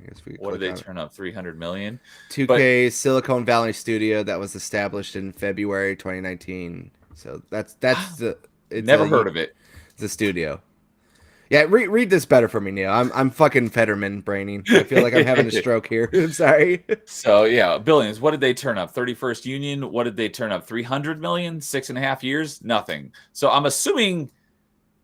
But I'm thinking Halo Infinite, but that wouldn't have been Bungie. That's 3432. Bungie. He's talking about Destiny then. Yeah, but like when I think he's talking about when Sony bought Bungie. When Sony bought Bungie, that would make sense. Yeah, they bought Bungie, and what has Bungie done for Sony? Not really anything. But then so far, what has Bethesda's not really as good of an example because they have put some stuff out since they were acquired. But like Activision, really the first big thing that they're putting out for Microsoft is the next Call of Duty. But another comparable one would be like Rare. Rare has barely done anything other than Sea of Thieves, but apparently Sea of Thieves has done pretty well. But yeah, people I would who are say fans so. of Rare, it's like give us classic Rare stuff. We don't want Sea of Thieves, so. But I get the point he's trying to make. And it goes back to that other point. Remember Everwild? How long? I remember hearing about it, and that just got canceled recently as well, didn't it? Yeah, that was in development since like 2017, 2018 as well, too. That was really development hell, and Microsoft said, "Nah, we gotta move on here." Yeah, I remember hearing the name of Everwild a bunch, but I literally had no idea anything about what that game was going to be. I don't know if I ever even saw anything on the game. So I was not up there on my radar of games that I was following. I just remember hearing about it a bunch whenever they were, whenever talking about games that are in development. Hell, that was always one of them that got brought up. Right. So if you want to continue. Yeah. You picked the wrong people, right? You asked a couple of these people that I'm talking about, how many games have you shipped as director? Well, none, but I was a creative director. Same thing. Yeah, you probably had no reports. Well, I've had upwards of 350 people on Call of Duty, and then there were 500 around the world, and I had done a lot of directing, but that was one in which you're still learning. That's crazy to think about, that there was like 850 people working on Call of Duty when he was head of it. Yeah, so it sounds like well, you would think given what he's done, he would know what he's doing, but how did Mind's Eye turn out the crash? No, this is a different guy. That was Leslie Bensley. Oh, this is Glenn Schofield. Glenn Schofield. What is he working on then? He was Callisto Protocol recently. That Callisto failed. Protocol. Okay, yeah. So, well, I would say from what this is all anecdotal because I haven't played it myself, but from what I've heard, it was like the game played okay. It wasn't like a technical mess, and it was just like it wasn't that good of a game. So it sounds like you put together a competent game. It's just maybe it was like the writing and the gameplay just wasn't up to par, but it was a competent playable game. I don't know. That's just what I've gleaned from people who have talked about it. Right. So, okay. Thank you for clarifying that this is not the Mind's Eye guy. This is someone else. No, it's not the Mind's Eye guy. So, you want me to continue? Yeah, let's read this article. I feel like this is an interesting one. So ask, how many games have you shipped as director? And you could say, hey, everybody start somewhere. But I don't think that the questions were asked or they saw past them, because you're going to say, yeah, you're going to give me a studio in my own game? I'll do it. And I'll be damned if the people that we discussed were like, did this get 200 million for so-and-so? Oh, man. It's like, I don't really know exactly what he's... I think he's basically like saying like, how many games have you shipped and all that stuff, like while you were doing all this stuff, and if they made money or something. That's what I think he's trying to imply here. Okay. So they need to find directors and let those directors train. My creative director worked for me for 20 years, and after Call of Duty, he finally went out on his own to be a director, Brett Robbins. Now he's working for Hauser, right? I've known a guy, Chris Stone. He's been working 27 years, and now he's running Void Entertainment. So they need to be trained to run a game. So part of the keynote today that got a lot of traction online was that a lot of people were afraid to talk about the benefits of using AI as a tool. There's a lot of... I'm assuming this is not what he was saying. This is the interviewer. The interviewer, yeah, because in bold, I'm like, this is probably not him talking. Yeah, JM raised a great point here. Man, these devs are not great public speakers. So yeah, part of the keynote, yeah, very word salad. Very word salad. Today, they got a lot of traction online with people who were afraid to talk about benefits of using AI as a tool. There's a lot of comments that I was seeing from people who are not happy about the idea of scraping people's work and questioning whether the actual output of generative AI just now is useful. What do you say to some people who are skeptical about that? That is a good question. Then make your own rules on how you want to deal with it. Okay, yeah, fuck Randy you. I'll do whatever I want. That's what that sounds like a very Randy Pitchford response. Yeah, Randy, is that you? You pores, make some more money and buy my game. Exactly. If I could do it, then you could do it. It's like the advertising for the PS3. It's like you're going to need a second job. That is terrible. Oh my god, that is terrible marketing. But you're having troubles running our unoptimized game. Get a better computer. So all right. So if I don't get to do this too much. I do a lot of prompts, but I'm going to mash pictures together to try and make something. I'm going to use my paintings and drawings, and that's what I do. And then I'm going to just make big prompts. So use your own rules, and if you have rules like that, then make you feel comfortable, then do that. Say, oh, you don't like our game? Well, then just what the hell's he saying? Exactly. It's like this is the Randy Pitchford response. Like, oh, well, then why don't you just go code a game engine? This reminds me of the episode of Boondocks where it's like the absence of evidence is not the evidence of absence or something like that. That's what this feels like. I'm gonna look up that clip on Boondocks real quick. Okay. And then I don't know what that is. Yeah, hold on a second. Randy Pitchford is a Saturday morning cartoon villain of gaming. Yeah, seriously. So, the other thing is use it. Let the lawyers figure it out. Oh my gosh, this guy. Yeah, so like I'm going to share this real quick here. It's going to be figured out someday because all right. Yeah, I'm going to share this one real quick. This is what it feels like I'm listening to is this episode of Boondocks.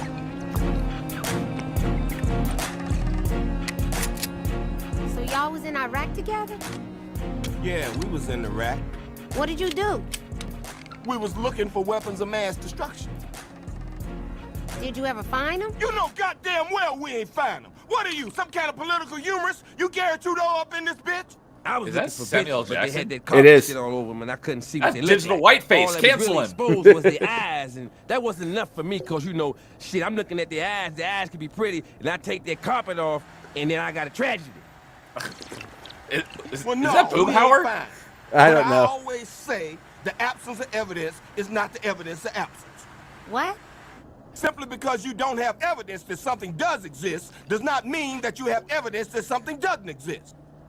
What? What country you from? That's confusing, but it is a good point. What ain't no country I ever heard of? They speak English and what? Yeah, that's what? That's just all I could think about is that clip. The absence of evidence is not proof of that. That's what it feels like what I'm hearing right now with this thing. It's just like, well, just make your own rules and stuff like that. And let the lawyers figure it out. What? That's not an answer, Glenn. It definitely seems like he's on the same high horse that Randy Pitchford is on. Yeah. So yeah, the other thing is use it. Let the lawyers figure it out. It's going to be figured out someday because the work that I will show you, thousands and thousands and thousands of, it's a little blurry. I'm assuming that says titles. Thousands of files. You will not find that online anymore. You're not going to find where I borrow other people's work, where I borrow pictures of tentacles or whatever. But no. Let the lawyers figure it out.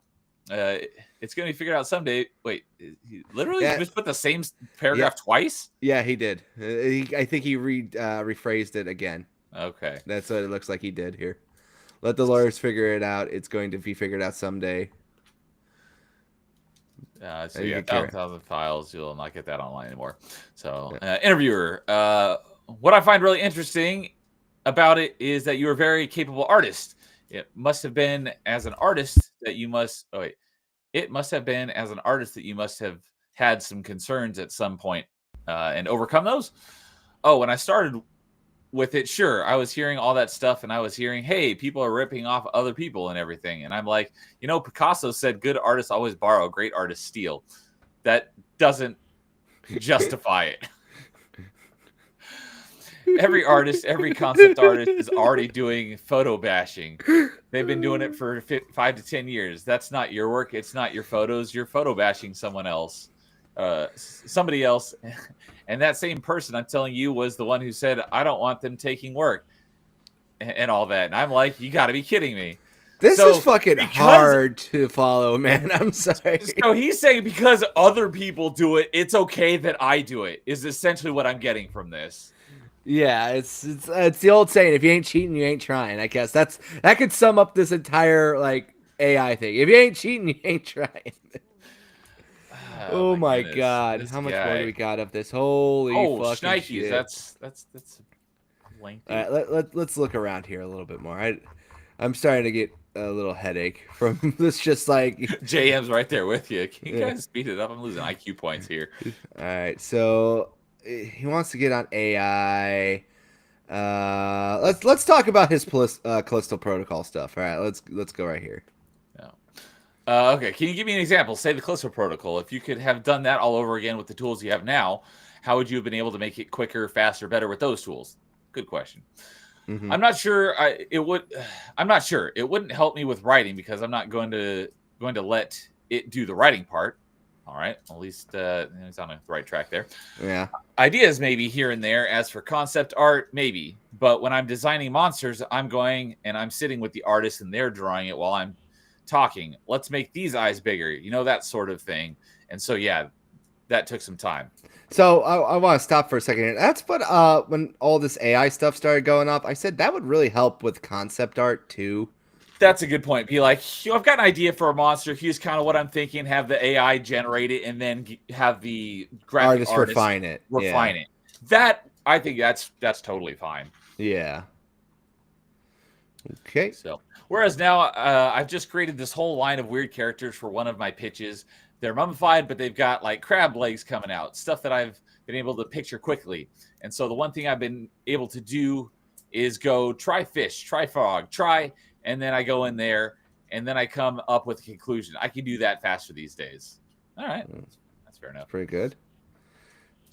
So it seems to me it's more about where you believe the potential of the technology is rather than where it is now. That's the question.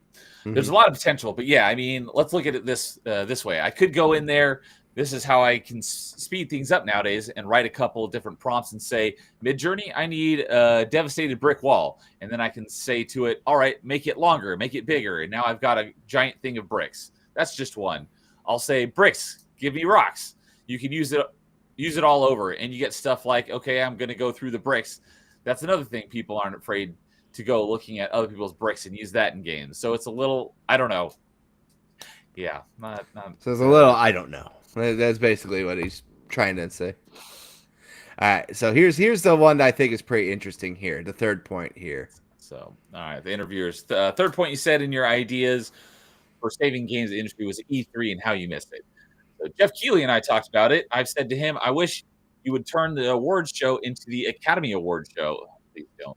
But he's not. He's kind of keeping it. It feels a little like Spike TV Awards. Yeah. I agree with that. I feel that's better for the gaming industry. Although it could be better, but that's neither here nor there. If I won a game award, I'd be happy, but I still want the best, And I think someone has to step up. I wish the Academy Awards were doing it just like the BAFTAs do it, right? The BAFTAs realized 10 years ago, longer than 10 years ago, because I won BAFTAs for Dead Space. The video games are a cultural phenomenon. All right. So he wants to basically just kind of bring back E3 and says just kind of focus more on AI and stuff like that too, to kind of keep the long and short of it right there for everyone at home.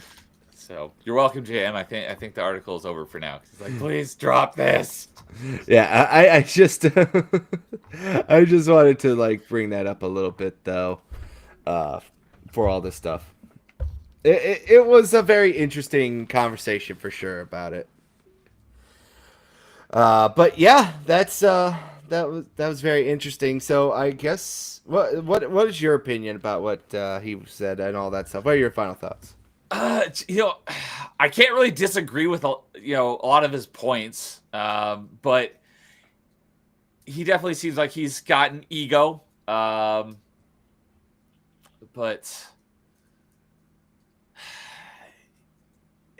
I hate to kind of agree with him on a lot of that stuff. But yeah. Yeah. Damn, that was awful. Yeah, it was kind of hard to read. That guy, that would have been better as a video interview. Yes. Yeah, that was like one of those ones. But yeah, like I keep saying, it's like I understand that a lot of people are apprehensive about AI, but at the end of the day, it's like, technology doesn't slow down for anyone, It's like one of the big reasons why we stopped needing slaves was because of the cotton gin, It's like you eventually, technology will replace the manual labor to make it more cheap and more efficient. And, it will give some people the ability to, do some more stuff with it. That's all. Yeah, I think, using AI appropriately for stuff like that, I think, that is kind of the future. Just putting everything in AI's hands, like write me a script for a game. It's like that's not going to turn out very well.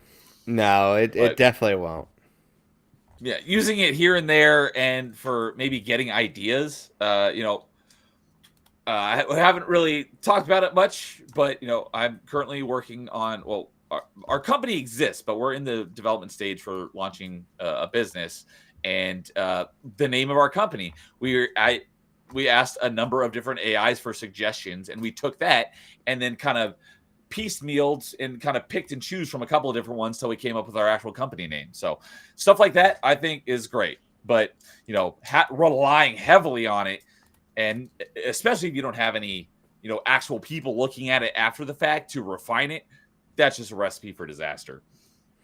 Yeah, you're not wrong about that. It's like the randomly generated name for your Rock Band team and everything else like that. That's actually a funny point, because I was really serious about it, so I spent a lot of time like thinking of what I wanted my name to be once I got Rock Band for my band name. But yeah, obviously when you first boot it up, it gives you automatically generates random Rock Band names. But I spent a lot of time thinking about mine. Yes, fair enough. Now, kind of bringing up to the last thing I have over here before we go on to the final thought of the day. This one I thought was interesting. So there was a big Nintendo hack and everything else, and part of that Nintendo hack was other stuff for Pokemon was launched out there too. So they basically have like Pokemon Wind and Wake, the Gen 10 game is supposed to come out next year with a Gaia DLC added onto it. And then on top of that too, you got other things like Codename Ringo, which they are saying is Legends Galar, Codename Seeds, online multiplayer multi-regional game, Kanto Johto Hoenn, and Kitakami. And then also Gen 11 was supposed to come out in 2030. And the reason why I wanted to bring that stuff up here real quickly too is it's just like all the like news that's going on with like the Pokemon CA stuff and that too. A lot of the stuff has been kind of now DMCA'd by Nintendo, taken down. So a lot of those leaks. Shocker. Oh yeah, a lot. Well, to be fair, on this one at least, this was stuff that we're talking about their plans for the next 30, up to 2030. So yeah, this is all leaked stuff, so that totally understandable. So I did find it interesting and I guess fun to say like Pokemon Wind and Wake was going to basically be an MMO Switch 2 only title. So they're finally going to start abandoning the Switch hardware.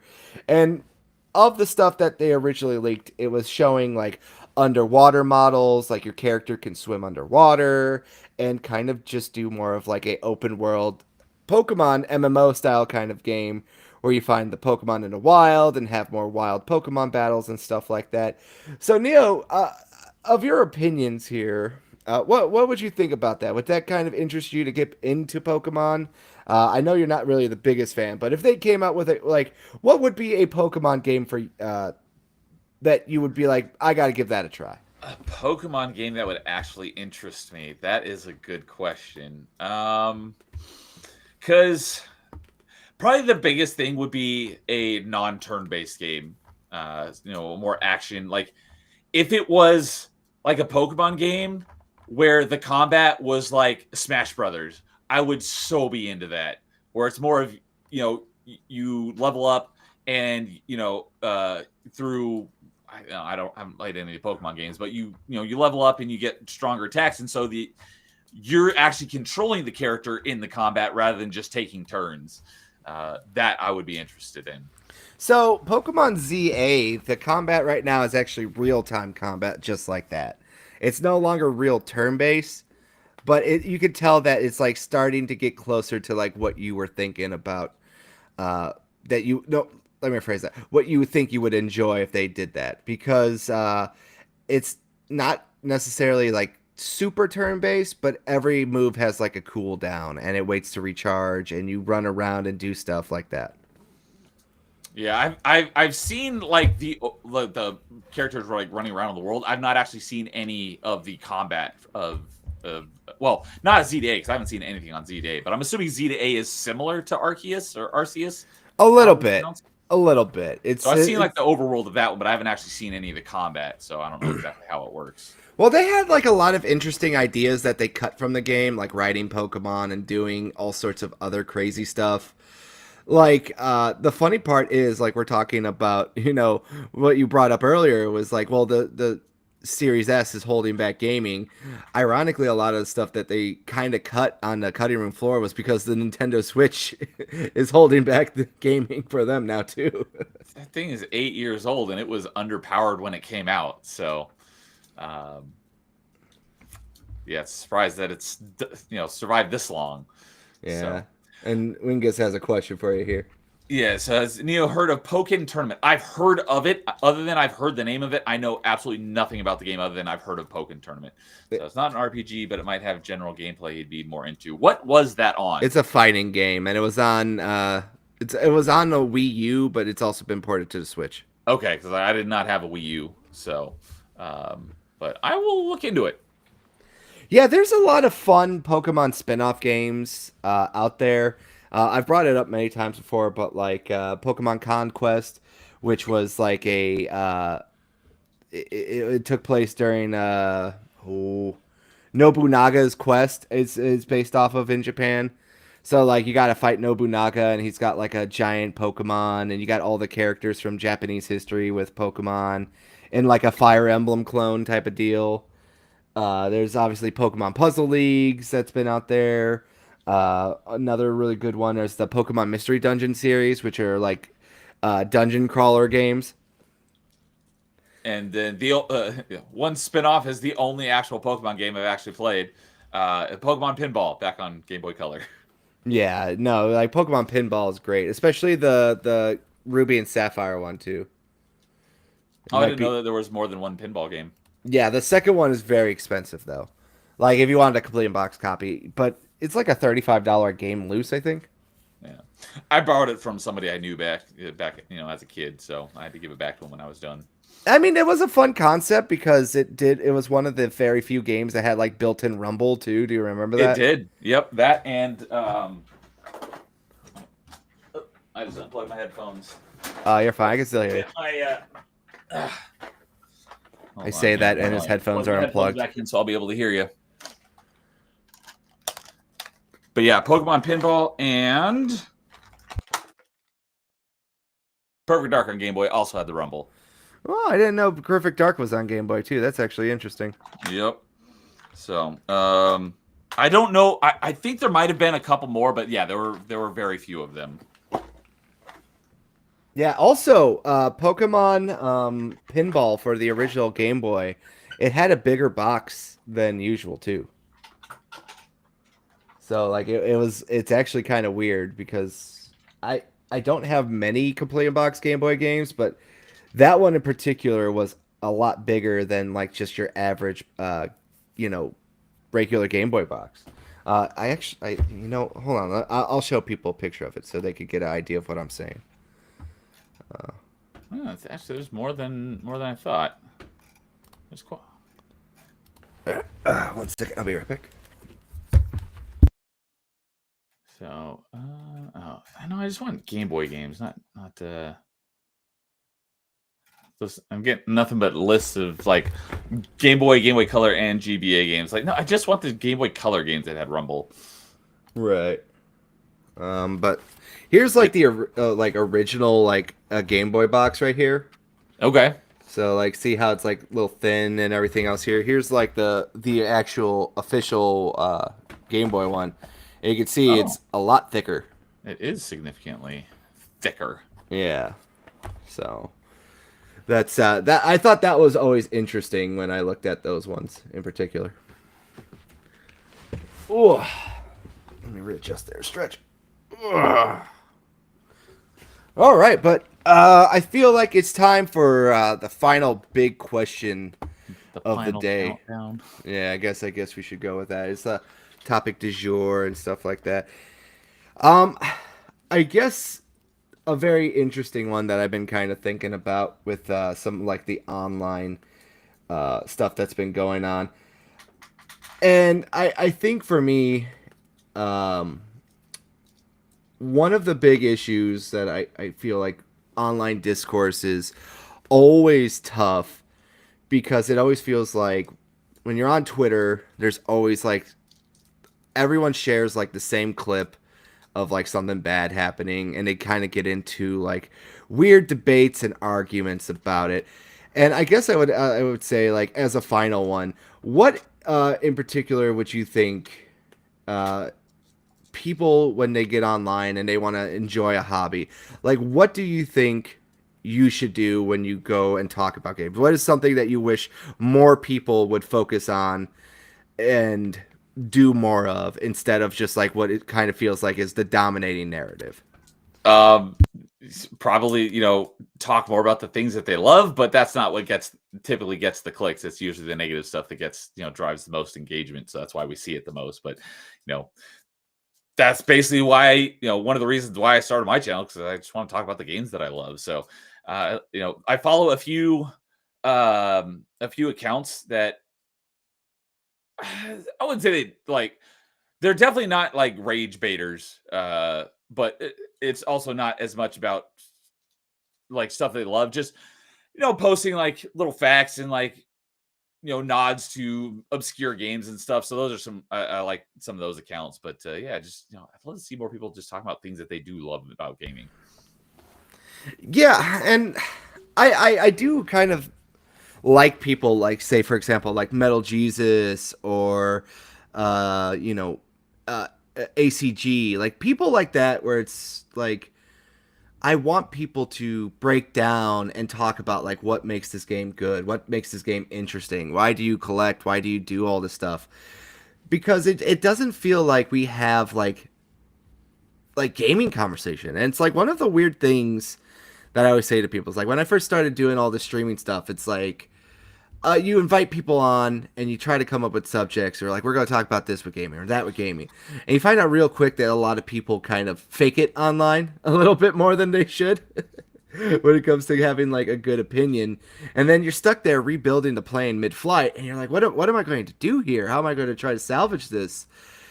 And I do wish like more people would kind of like just break down like what is good about this art form, what is bad about this art form, like why is this necessarily worse or bad, or not be afraid to have like those disagreements anymore when it comes to gaming. I feel like there's a missing element of like pure nerd rage. You know what I mean?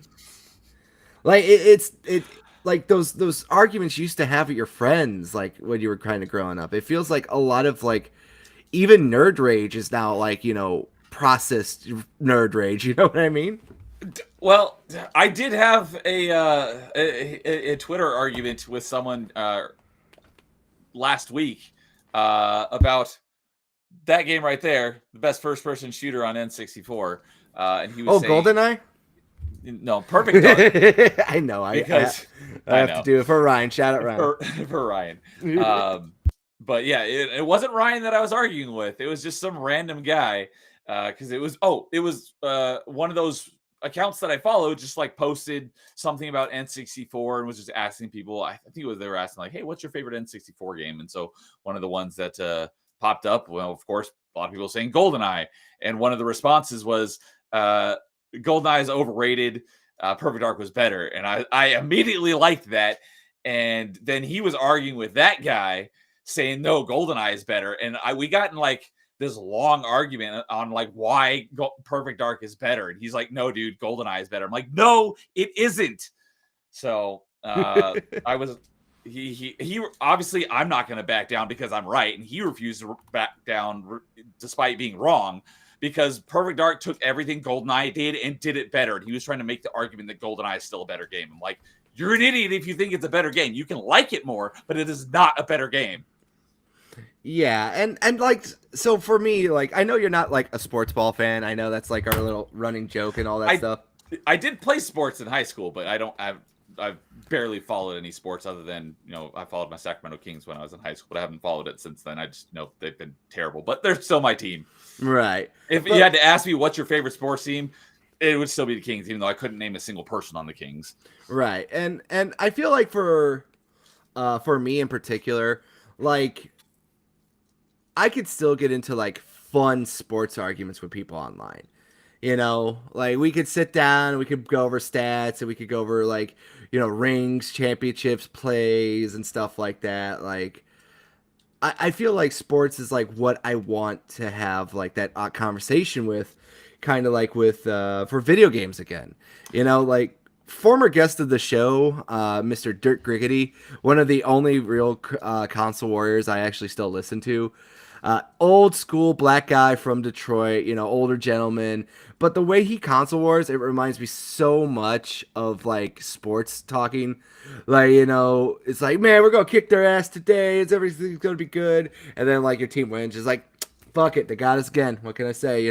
Fuck another year. Why do I even bother with this shit? And then you just go back and you go right back to realize it's like, there's always next year. We're going to try again. There's always another game.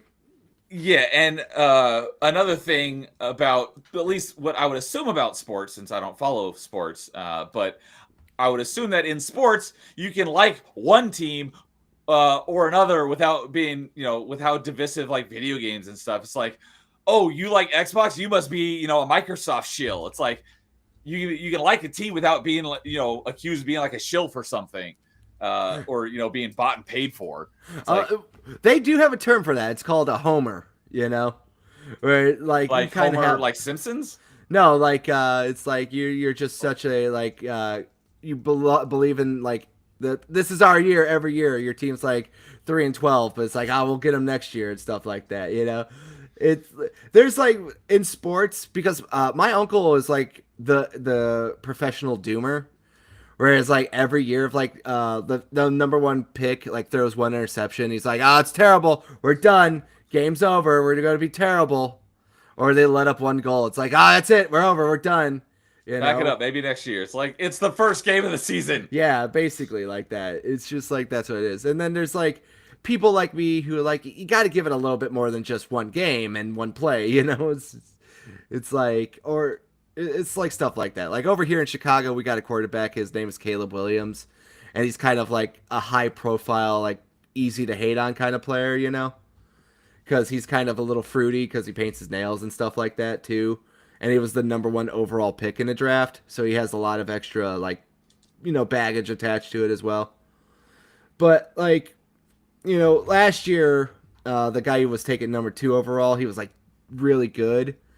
And he won like Rookie of the Year, and everyone's like saying, we fucked up again. And then this year, it's like kind of a little bit reversed. So it's always interesting. But, like that's easier to get involved with because like you pick your team and that's all you have, It's like you're only rooting for like that team, Yeah. Versus like video games, it's like, what are we doing? Like, why are we getting this like insane for it? Like it goes with like the console wars, obviously. Because it's like I pick my console, and then we go with exclusives and everything else like that, But at the same time, it's like they're video games, It's like I'm not rooting for a fucking PlayStation here.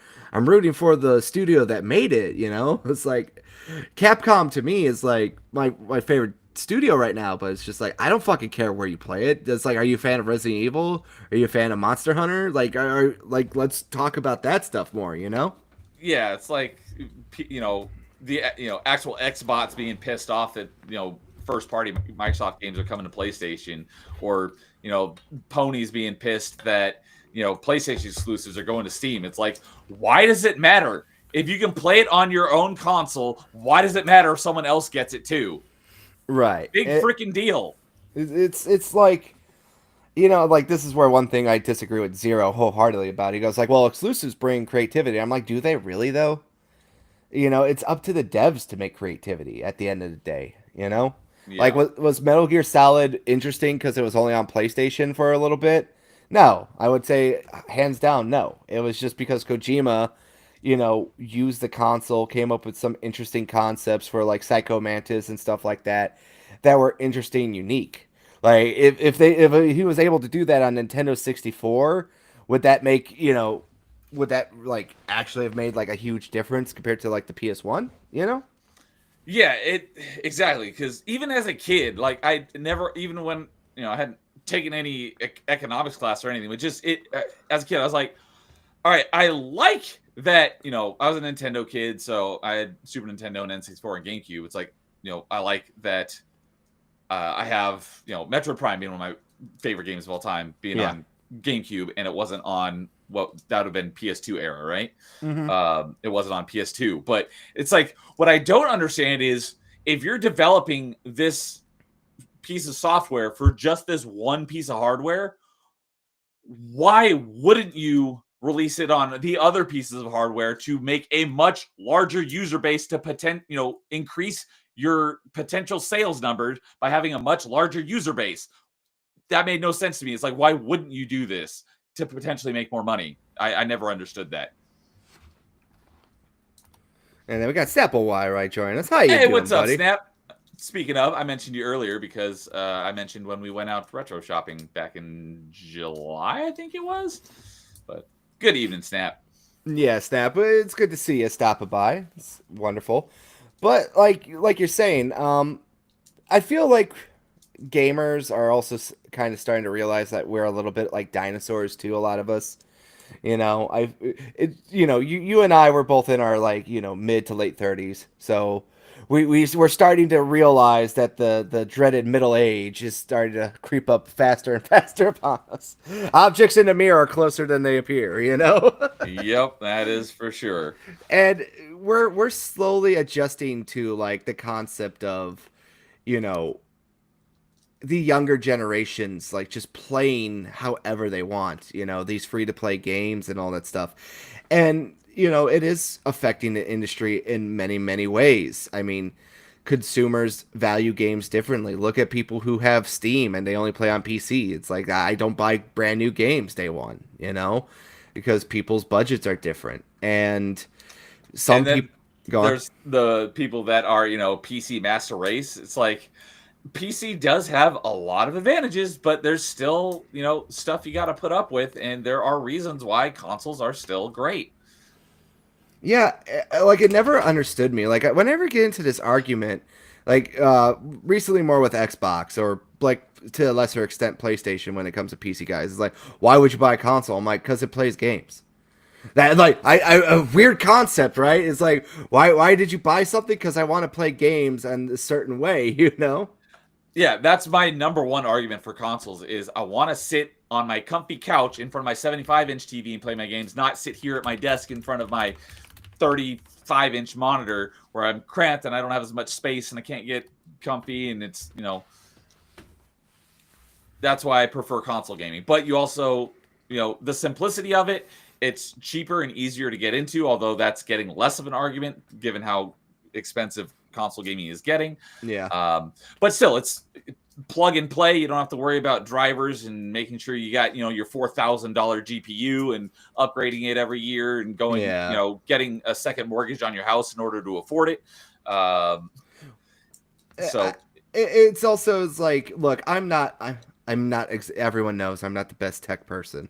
It is a lot of extra work, but I always tell people, I'm like, I shouldn't have to Google like 13 steps to how to make a game run. Yeah.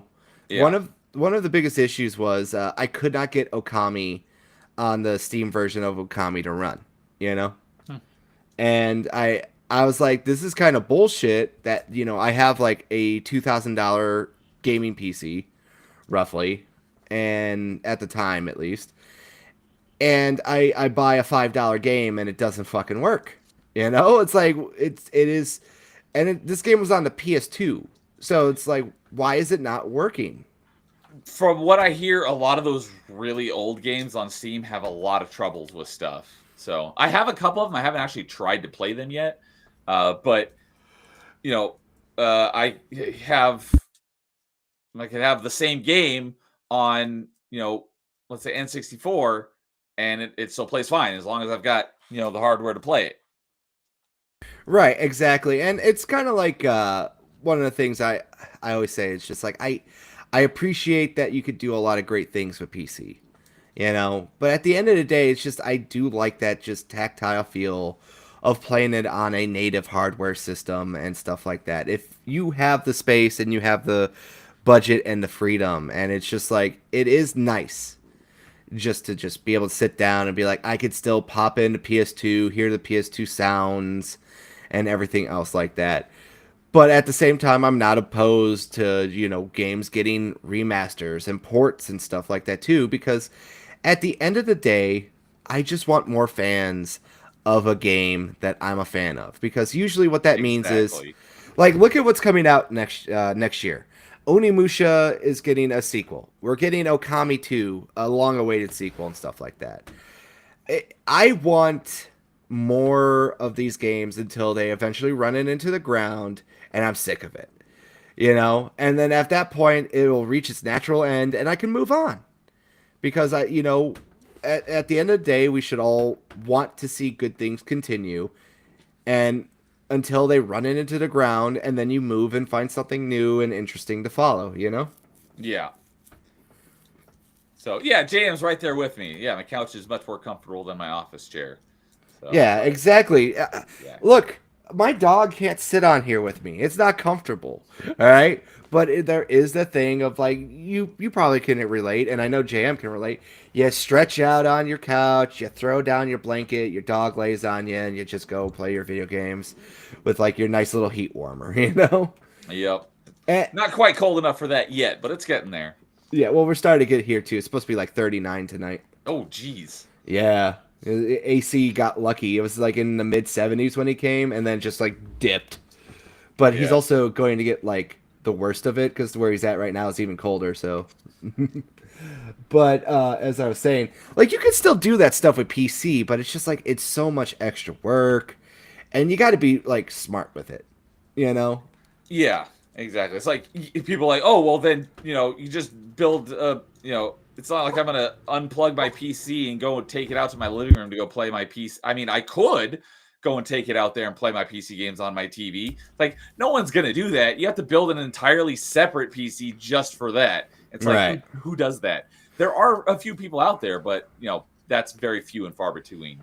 And that's why things like the ROG Ally, the Lenovo Go, and the Steam Deck have been such great innovations for the gaming industry, because I treat it like a Switch. I bought a dock. I plug in my dock to my Steam Deck, and I just sit there and I play my games on with my Bluetooth Xbox controller, and I play it just the same. It like, there's a lot of, like, great games like that. Like, I didn't play, I think, more than, like, a half an hour of Yakuza Pirates on my actual powerful PC. I played it mostly on my Steam Deck, Okay. And it ran pretty well. It looked like horseshit, but it ran pretty fucking well. And when I see something like we were talking about earlier with the ROG Ally, even though it's $1,000, I know eventually that will go on sale. That too. Yeah. And I know I could probably sell my Steam Deck for like $400 or something and get, like, money towards it as well. And I would like to do it because it just works more natively with my cross saves, my cross progression, and stuff like that. Exactly. And I just want to do that. It's like, I just want to have my ability to do that. Now, I know it doesn't give you your full Xbox library, and maybe they'll figure that out, someday in the future. But at the same time, I like to play anywhere. I understand it's not conducive to a physical collector like me, but I love it so much. Yeah. So my buddy Rozik, he just got his Ally last night, and we were texting about it, and he's getting it set up and stuff. And the little bit that he's played it, he's loving it. But yeah, same thing. He's got a dock so he can play it on the TV. The Play Anywhere is great. So yeah, you can, if you own it digitally, you can play it on whatever you got. And then for the stuff that isn't Play Anywhere, you always have the option of remote play. So you can run it on your Xbox and stream it to your device. Right. And when you're on the same network, it's pretty flawless. Like, I use remote play. That's how I do all of my Xbox game streams, is not on a handheld, but I remote play my Xbox to my PC. And except for recently, because I've been having some PC troubles, it runs great. You can do it outside of your own network. You're going to have some more performance issues, but you can still do it. But when you're on the same network, it's almost unnoticeable. Assuming you have a good network to run off, which I do. And like I said, it is a lot, how, like, the best word to say, it's like, it's consumer friendly. Mm-hmm. Like, yeah, I understand. Like, the barrier to entry is high. There's no, two ways about it. All right, let's just be honest here. Even fucking $400 is a lot of money. All right.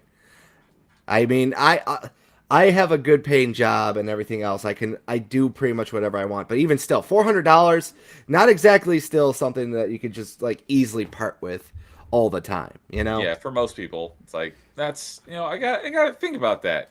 Yeah. Like gaming is expensive. It's a hobby. It's a luxury. At the end of the day, this is a luxury. Watching sports, going to a sporting event, it's a hobby. It's a luxury. You just got to pay for it. You got to find stuff.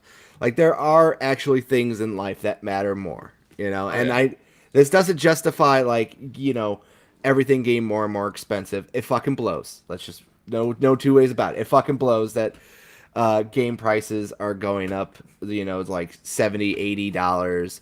Collector's editions aren't cheap anymore. They're like $100 more than what they should be.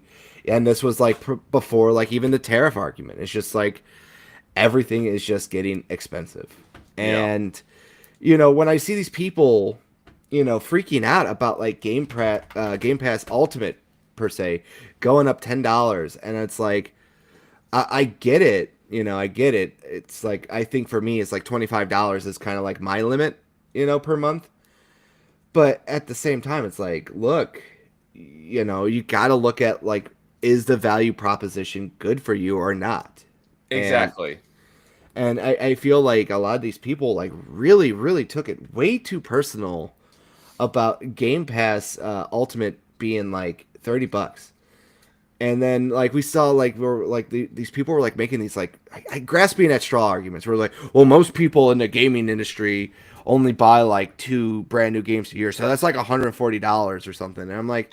I saw those articles and stuff. It's like, yeah but, us, real gamers buy a lot more than that. Yeah. And like I said, it comes down to just, like, what is your value proposition? Like, is it worth it to you? Do you want to have the ability to access day one brand new games still that you could play on PC, that you could play on your Xbox, that you could play on the go, however you want? And for a lot of people, they said no. And hey, look, I'm not saying you're wrong, man. It's all about your money, like, the economy is slowly getting better, but it's not better. Like over here, like, for example, like, I drive to work, like an hour there, hour back every day. Wow. That sucks. Yeah. So like, I'm very hyper aware of gas prices, and like for like the first time, I think in a long time, gas by me is $2.69. Holy shnikes. That's like half of what I pay.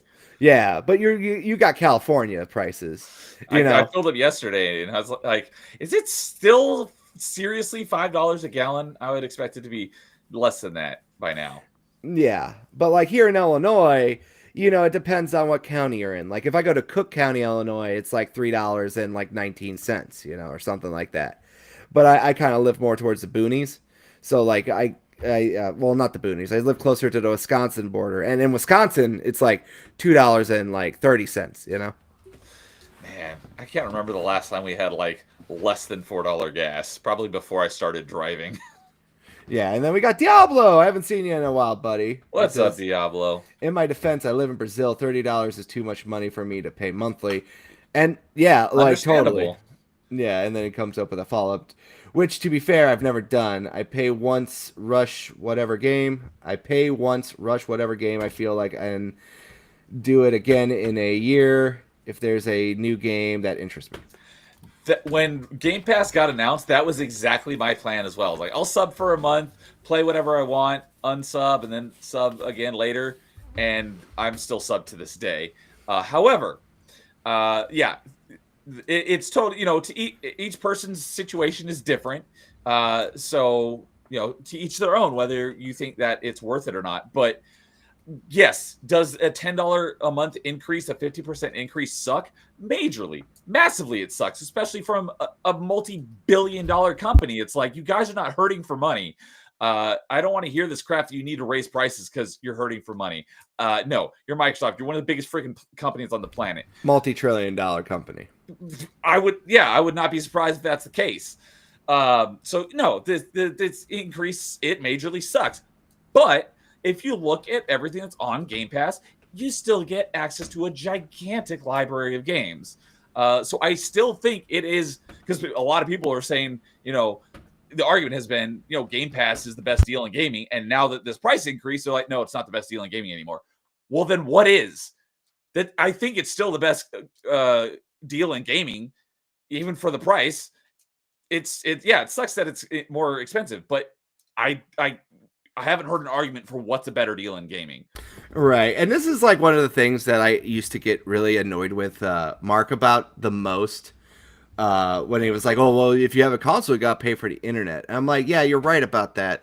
But also the value proposition is, just to kind of offset that you get fucked, was that they were giving you free games every month. Like, if you, with the games with gold?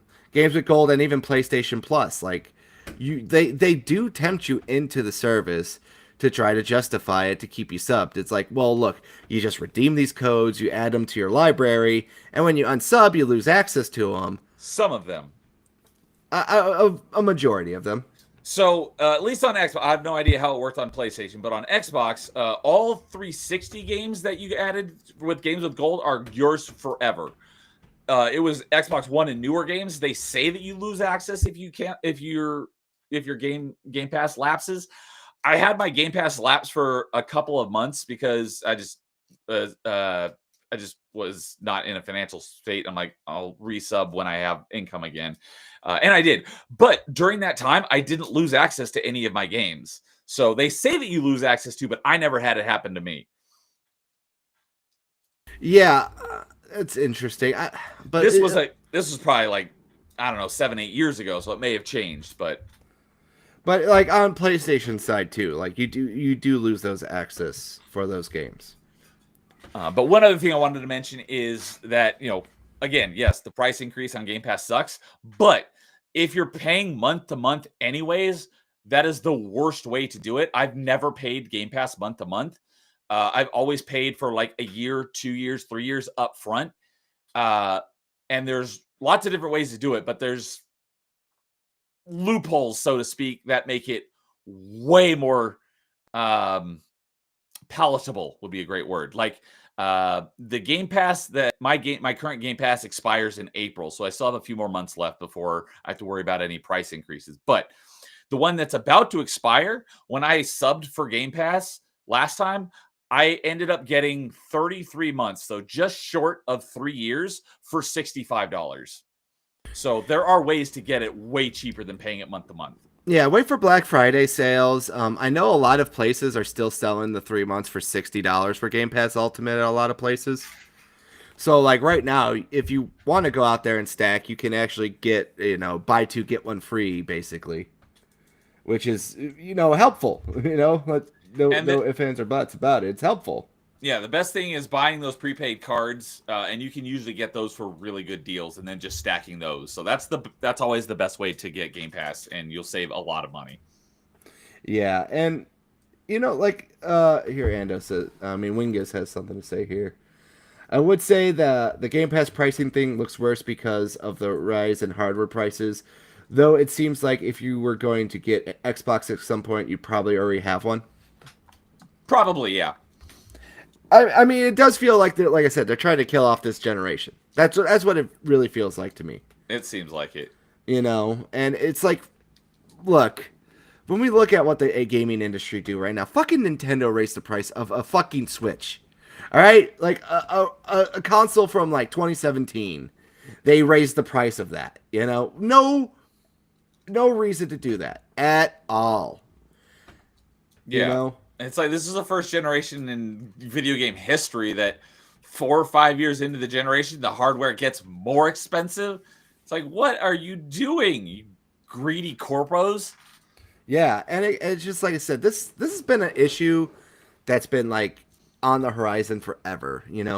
PlayStation raised its prices all overseas well before it hit America. Xbox did too. I don't think Nintendo did, but then now they just they got an excuse to pretend it's all tariffs. So we'll make you forget about what we did in other countries prior to this, Exactly.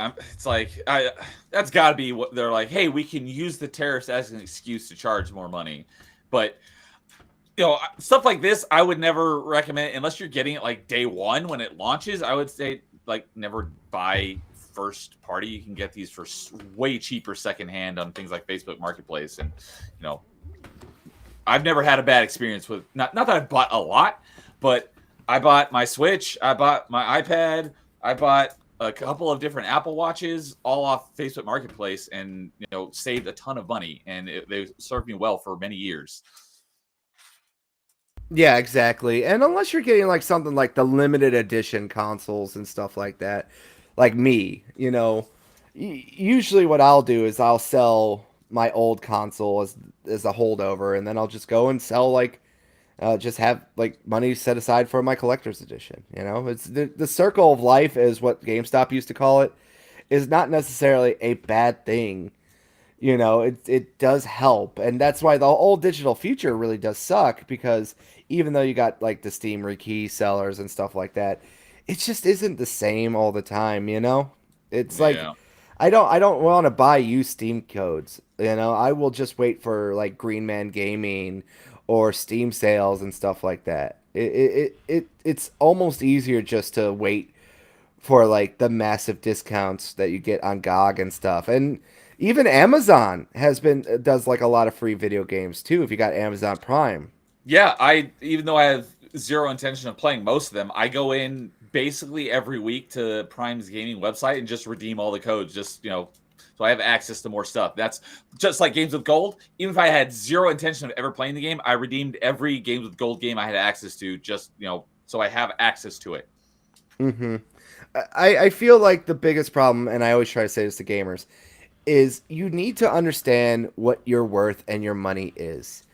And I feel like that's with a lot of things too. Like when you are a hardcore gamer, a lot of people kind of get sucked in to the point of like just blind buying and doing stuff like that. And look, it's all about perspective and relevance and stuff. Like I don't like when people go like, "Oh, you're playing games on welfare pass," when they used to say it like that. It's or like you see these like weirdos online where they talk about video games, and I'm like, were you just fucking rich? Like growing up, like you just had every video game possible, like like you. Are you talking about like the people who are bashing on like a game's sales versus how it's doing on a subscription service? It's like, did you never rent a game in your life? Yeah, did you never go to Blockbuster? Why is it that you're bashing on how well or how not well it did on a subscription service versus actual sales, when it's like, do you ever have a problem with game rentals? Right. It's like it's basically the same thing. And like I'm gonna kind of get like one of my like final points to all that too, kind of just to close down my thoughts about this. But why are we talking so much so if a game, movie, or TV show, whatever, made money? That has never been like a thing to like cross my mind. It's like, did this game make like a lot of money? Did the new Superman movie make $1 billion? And make its budget back or something? What difference does it make to you? Does it affect your life in some way? No. Exactly. And it's like, was it a good movie? Or was it a good game? That's what really matters. Right. And for me, it's like we have this example. I bring this up a lot, and I'm sorry, but Hi-Fi Rush. I love that game. It was my game of the year in 2023. All right. I bought that game 4 times from no, not 4 times, like 2 times for myself, and like 3-4 times for other people. I tried, okay? I tried, father. We need the meme from Starship Troopers. I'm doing my part. Yes, I'm doing my part indeed. It's like this reminds me of like a terminal montage thing. But I did everything I could, it just didn't sell well. All right? Like even when you looked at like like stuff from, say, for example, like when it went to PlayStation, we could see the sales, and it wasn't obfuscated by Game Pass people who tried it out. It wasn't even in the top 250. All right. If you look at like achievements and trophy percentages, a lot of people gave up after like the first couple levels, you know? Yeah. Hi-Fi Rush. Let's see here. So at least on true achievements, it only tracks people who are signed up, but it does have nearly 180,000 players. That's pretty good for a game on, out of the true achieving community. Yeah. But like they were bringing up like the achievement percentage on like Xbox and the trophy percentage on PlayStation and stuff like that, you know? Yeah. And it was like there was a lot of people that like would get like the first achievement, but then it would drastically start to tater off like when it get to like the later like examples and stuff. Yeah, that's what, I could pull it up at least on true achievements. Let's see here. So out of the 174,000 that have played it on true achievements, the amount of people that have actually beaten it is 40,000. That's still pretty decent. Yeah, but I got a good thing. Like this was me trying to will Hi-Fi Rush into like sticking around right here. This is how I look at it.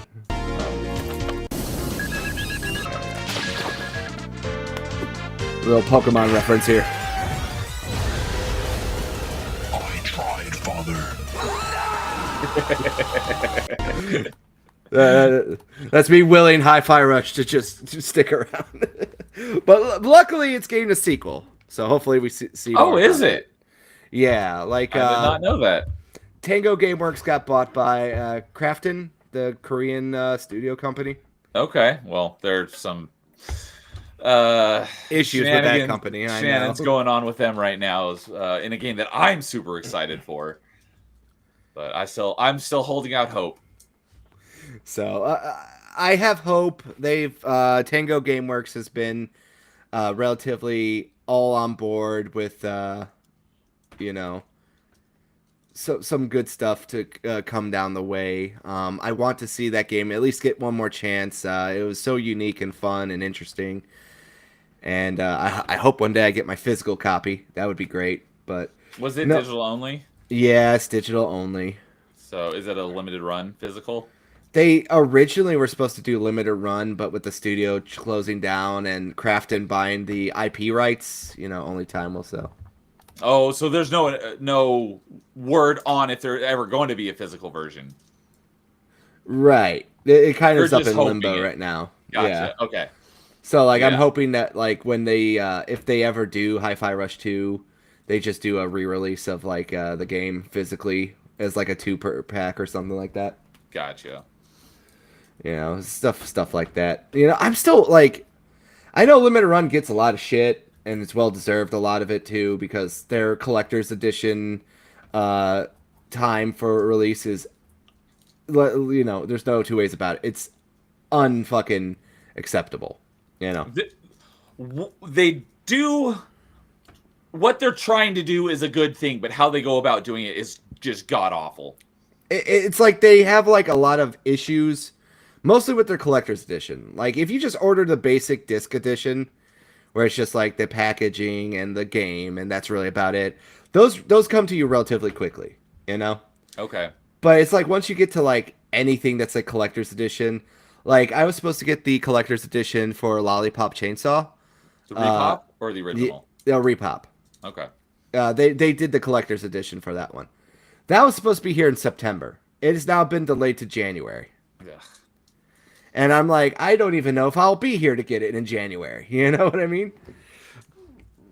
And let me not tell you about the horror stories that was the Persona 3 and Persona 4 Collector's Edition that JM and me had to go through, where it was like 3 years, and then we finally got it, like, later. Lord. I was just like, oh my god. And even my Yakuza game got pushed back by, like, a little bit. Sounds like my wife is home. Because I hear a garage door open, so our puppies are waiting. So, Neo, why don't you give yourself a plug on the way out here so we can start winding this down while I let my dogs downstairs. Okay. Yeah, and Ando, well, there's another one. He liked it too. Says just beat Hi-Fi Rush a bit ago after seeing you stream it, being Carl, because I've not played it. Great game, and still need to do some post-game stuff. So cool. But yeah, so I think most of you guys know of me. But yeah, I am Nerdy Neo, and my channel is kind of up in limbo right now on what I'm. It's not like I'm going to be stopping entirely, but just how much I'm going to be doing, because I'm typically doing 3-4 nights a week. It might be pared back a bit for a little while. We shall see. But I typically do Metroidvania Monday on Monday afternoon/evening. I'm currently playing through Prince of Persia: Lost Crown, the first Metroidvania I've been playing on Metroidvania Monday. That is not a Metroid game, because I just finished playing through all the Metroid games. So now we're doing our first non-Metroidvania game, because I've been very much looking forward to playing this game, and it is great. So having a lot of fun with that. So that is a Monday night, and the Tuesday. Top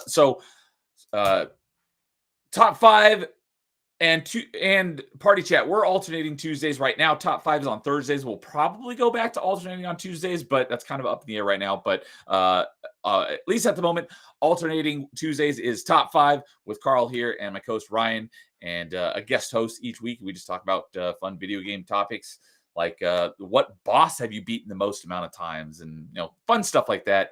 And then top 5, as I just said, is at the moment is currently alternating Thursdays, and with my co-host Jason, and we have a panel of guests on. We rank our top 5 of whatever, and we had a top 5 last week, and we ranked our top 5 games that need sequels, and that was a lot of fun. And I also have a show called Open Mic, where it's just like this, where I just have a guest on. We just talk about video games, no planned topics or anything. That's kind of gone on the back burner since we moved top 5 to Thursdays, because that's when I would do Open Mic, would be on Thursday nights. I will bring it back at some point, but like I said, things are still kind of up in the air right now.